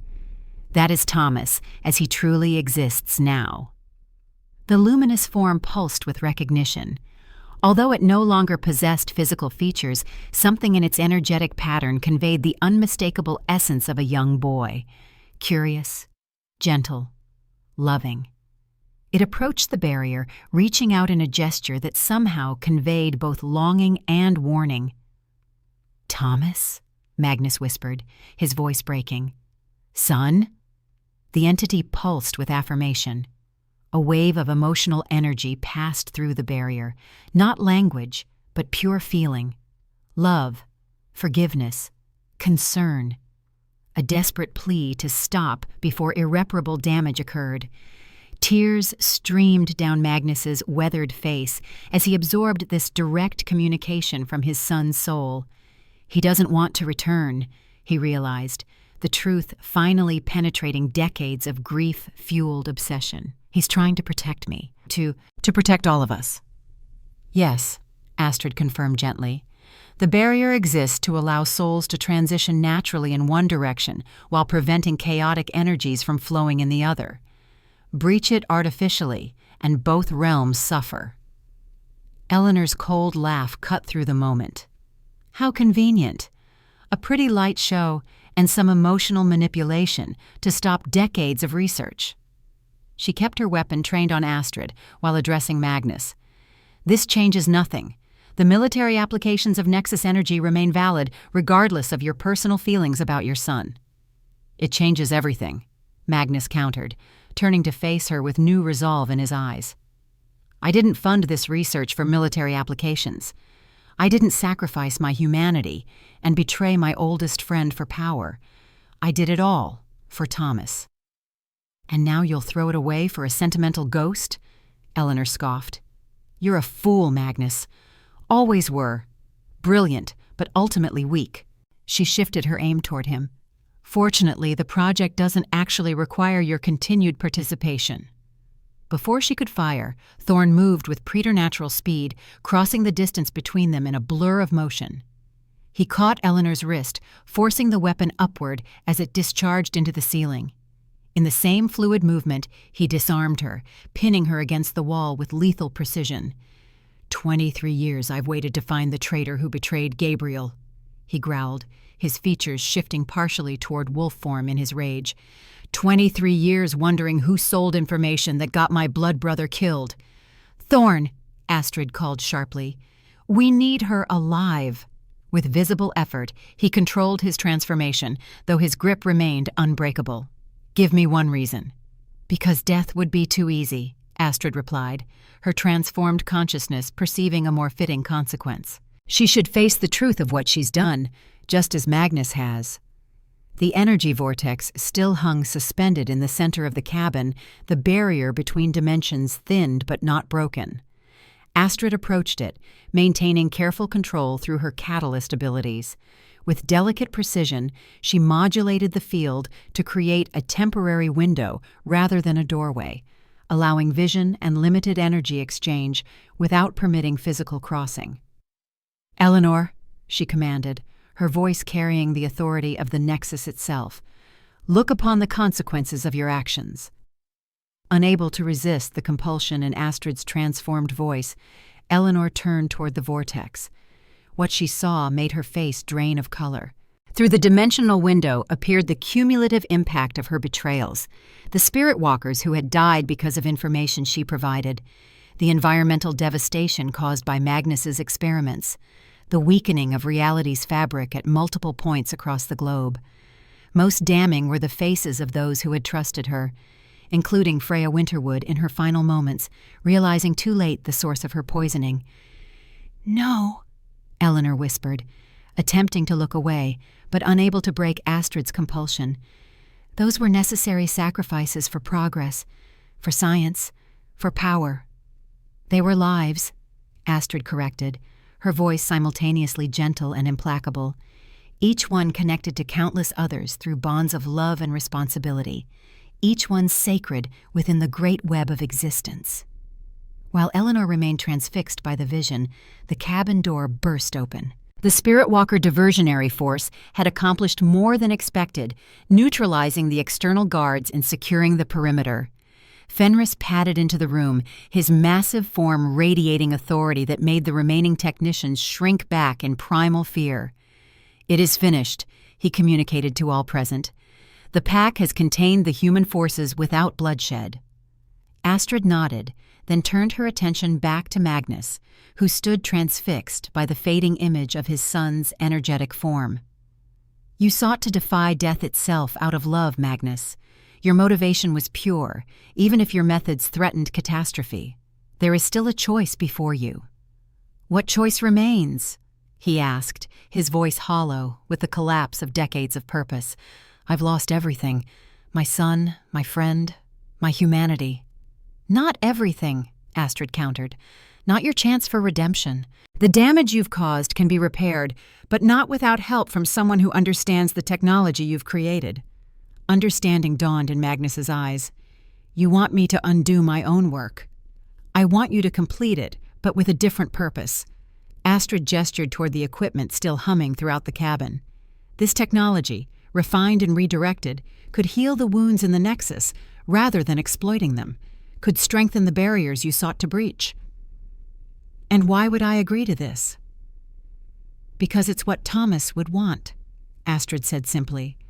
"And because it offers the one thing you haven't had since his death, purpose beyond grief." A long silence filled the cabin as Magnus considered her words. The dimensional window continued to fluctuate, Thomas's luminous form pulsing with what seemed like encouragement before gradually fading as the connection weakened. "What about her?" Magnus finally asked, nodding toward Eleanor, still restrained by Thorne. "Justice takes many forms," Astrid replied. "Hers will come through service rather than punishment. The Spirit Walkers have methods to ensure compliance without imprisonment." "The binding mark," Thorne elaborated, his amber eyes fixed on Eleanor with cold determination. "The same one placed on those who violate pack law but earn the chance for rehabilitation. It creates a connection that makes betrayal physically impossible." Eleanor's eyes widened with genuine fear for the first time. "You can't—" "We can," Fenris interjected, his mental voice resonating with ancient authority. "And we will. Your skills will serve to protect what you sought to destroy. A fitting consequence for your choices." Magnus looked around the cabin, taking in the altered reality of his situation. His gaze lingered on the map spread across the table, the culmination of decades of obsessive research. With deliberate movements, he gathered the papers and approached Astrid, offering them without reservation. "Thomas deserves better than what I've become," he said quietly. "Perhaps it's not too late to honor his memory properly." Astrid accepted the map with a solemn nod. It's never too late to choose a different path. The transition from confrontation to collaboration unfolded over subsequent hours with surprising efficiency. Magnus's remaining personnel, many of whom had harbored private concerns about the ethical implications of their work, accepted the change in direction with evident relief. Equipment was packed for transport to the Spirit Walkers' mountain facility, where it could be studied and repurposed under careful supervision. Eleanor, now bearing the spiral binding mark on her forearm, was assigned to work directly with Iris in documenting her decades of intelligence on Nexus locations worldwide. The mark ensured she could neither lie nor take action contrary to the Nexus's well-being, though the bitterness in her eyes suggested the internal struggle would continue for some time. As sunset approached, Astrid stood on the porch of her childhood home, watching the activity with a sense of accomplishment, tempered by awareness of challenges still to come. Thorne joined her, his powerful presence a comfort she had quickly grown accustomed to. "You changed everything today," he observed quietly. "Not through force, but through truth and choice. Your mother would be proud." "And my father?" A smile softened Thorne's usually stern features. "Gabriel would be amazed, and probably a little intimidated. You've achieved more in weeks than most Spirit Walkers accomplish in a lifetime." "Because of the foundation you all prepared," Astrid acknowledged. "The sacrifices made before I even knew who I was." They stood in companionable silence, watching as the last equipment was loaded for transport back to the mountain facility. Magnus supervised with the focused efficiency of a military commander, occasionally consulting with Spirit Walker representatives about technical specifications and energy requirements. "What happens now?" Astrid finally asked. "With the settlement destroyed, the Nexus still vulnerable, we rebuild," Thorne replied simply, "as we always have. The structures can be replaced. The community continues, and now, with Magnus's technology adapted to strengthen rather than exploit, we have new possibilities for protecting the Nexus long term." "And us?" The question emerged before Astrid could reconsider it, heavy with implications neither had openly addressed. Thorne turned to face her fully, his amber eyes reflecting depths of emotion carefully contained for decades. "That depends on what you want, Astrid. The ritual has transformed you, opened paths that weren't possible before. You could travel to other Nexus points worldwide, could develop your catalyst abilities beyond anything we've witnessed. Your future contains possibilities I can barely comprehend." "You haven't answered my question," she persisted gently. A rare vulnerability crossed his features. "Because I fear my answer might influence yours, and your choice should be made freely, without obligation to promises made before you were born." Astrid stepped closer, placing her hand over his heart. "Thorne, what do you want?" The careful control he had maintained throughout their acquaintance finally softened. "What I've wanted since I first held you as an infant. To protect you. To watch you grow into your potential. To stand beside you, rather than in shadow." He covered her hand with his own. "But what I want matters less than what you need." "And if they're the same?" Hope flickered in his eyes, quickly tempered by characteristic caution.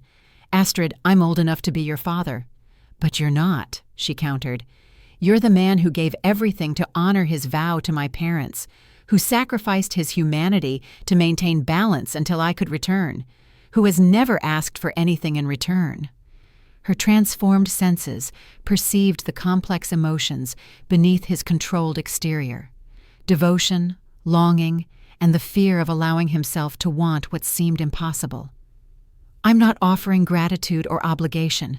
I'm offering partnership." Before he could respond, a chorus of howls rose from the forest edge. Fenris emerged from the trees, accompanied by a contingent of spirit walkers in wolf form. Their message carried clearly to Astrid's enhanced perception. "It is time. The Council awaits to formalize your position as Nexus Guardian." 20 years passed with the swift certainty of seasons changing. The world continued its human dramas, largely unaware of the ancient power points scattered across its surface, or of those who dedicated their lives to protecting these Nexus sites from exploitation. The Spirit Walker settlement had been rebuilt, expanded, and strengthened. Where once a hidden valley housed a small community of guardians, now a network of integrated facilities combined traditional wisdom with adapted technology. Magnus Blackthorn's research, redirected toward protection rather than exploitation, had revolutionized their defensive capabilities. Energy shields now reinforced natural barriers. Monitoring systems detected dimensional thinning before breaches could occur. Communication networks connected Nexus Guardians worldwide. Magnus himself had aged visibly but with dignity, finding unexpected purpose in applying his brilliant mind to preservation rather than conquest. The binding mark on his forearm, voluntarily accepted in his case, glowed with soft silver light whenever he worked directly with Nexus energy, a reminder of his transformed path. Eleanor, too, had found a measure of redemption in forced service. While never fully embracing the Spirit Walker philosophy, her unparalleled knowledge of global intelligence networks had proven invaluable in identifying and neutralizing threats to Nexus points worldwide. The bitterness in her eyes had gradually given way to reluctant respect for the mission she now served. On a crisp autumn morning, Astrid Winterwood stood at the edge of the sacred pool within the high sanctuary, observing the ripples caused by a gentle breeze. Though 2 decades had passed, she appeared barely older than when she had undergone the transformation ritual. Her pale blonde hair now contained a single streak of silver, and the golden flecks in her eyes had intensified, but otherwise, time had left minimal marks on her physical form. The true changes lay beneath the surface. Her catalyst abilities had developed beyond anyone's expectations, allowing her to perceive and influence reality at fundamental levels. She could communicate instantly with any living organism connected to the Nexus network, could travel between distant points through energy pathways invisible to normal perception, could heal damage to both physical environments and energetic fields. Most significantly, she had established the Whisper Academy, a training program for identifying and developing those rare individuals born with natural sensitivity to Nexus energy. Children from diverse backgrounds, once isolated by abilities they couldn't understand, now found community and purpose under her guidance. The legacy of both her mother and father lived on in this new generation of guardians. Deep thoughts? Thorne's voice came from behind her, still carrying the same quiet strength that had sustained her through countless challenges. Astrid turned with a smile. Unlike her, Thorne showed his 20 years in silver-streaked hair and deeper lines around his eyes, though his powerful physique remained largely unchanged. The partial merging with Fenris had extended his lifespan beyond normal human parameters, but not granted the near agelessness that Astrid's catalyst nature provided. "Remembering," she replied, taking his hand as he joined her beside the pool. The matching spiral marks on their palms aligned perfectly, creating a momentary glow where their skin touched. It's been exactly 20 years since the ritual, since everything changed. "Some things didn't change," Thorne observed, his amber eyes reflecting the same devotion that had sustained him through decades of watching over her from afar. Their partnership had deepened over the years, evolving from cautious collaboration to profound connection. The age difference that had initially concerned him had proven irrelevant against the backdrop of their shared purpose and the unique nature of their extended lifespans. What had begun as mutual respect had blossomed into something neither could have anticipated, a bond that echoed the one her parents had shared, yet remained uniquely their own. A subtle shift in the energy field around them announced another arrival. Fenris padded silently to join them, his massive form seemingly unchanged by the passing decades. As primary guardian of the Nexus core, the Great Wolf existed partially outside conventional time, his lifespan measured in centuries rather than years. "The students await," he communicated, his mental voice carrying the same ancient wisdom that had guided generations of spirit walkers. "The final trials begin at noon." "We'll be there," Astrid assured him. "This class has shown remarkable promise." As Fenris departed with characteristic silence, Astrid and Thorne lingered by the sacred pool, their reflection rippling across its crystal surface. The journey that had begun with a wounded stranger in a snowstorm had transformed not only their lives, but the very nature of Nexus protection worldwide. "Do you ever regret it?" Thorne asked suddenly. "The normal life you might have had?" Astrid considered the question seriously, as she did all things. "I never had a normal life, even before I knew who I truly was. Always the strange girl who talked to animals, who heard voices in the wind, who didn't belong." She squeezed his hand gently. "This is where I was always meant to be, with the forest, with the pack." Her eyes met his with absolute certainty. "With you." The pendant at her throat, her mother's legacy, now enhanced with her own considerable power, glowed softly in the morning light. Through it, she sensed the pulse of the Nexus beneath them, the vast network of energy that connected all living things across dimensions. Within that network, she perceived the unique signatures of her students gathering for their trials, the spirit walkers patrolling distant boundaries, and even the faint echo of her parents' energy patterns, preserved within the greater consciousness of the Nexus itself. "Come," she said, turning toward the path that would lead them back to the settlement. "The future guardians are waiting, and we have much still to teach them." Hand in hand, the Whisper and the Spirit Walker walked the ancient path, guardians of the delicate balance between worlds, protectors of the sacred heart that beat beneath the surface of reality itself. Behind them, the sacred pool reflected not only their departing figures, but countless possible futures branching outward like the roots of the great mother tree, each one anchored in the choices made 20 years before when a daughter of two worlds had finally come home.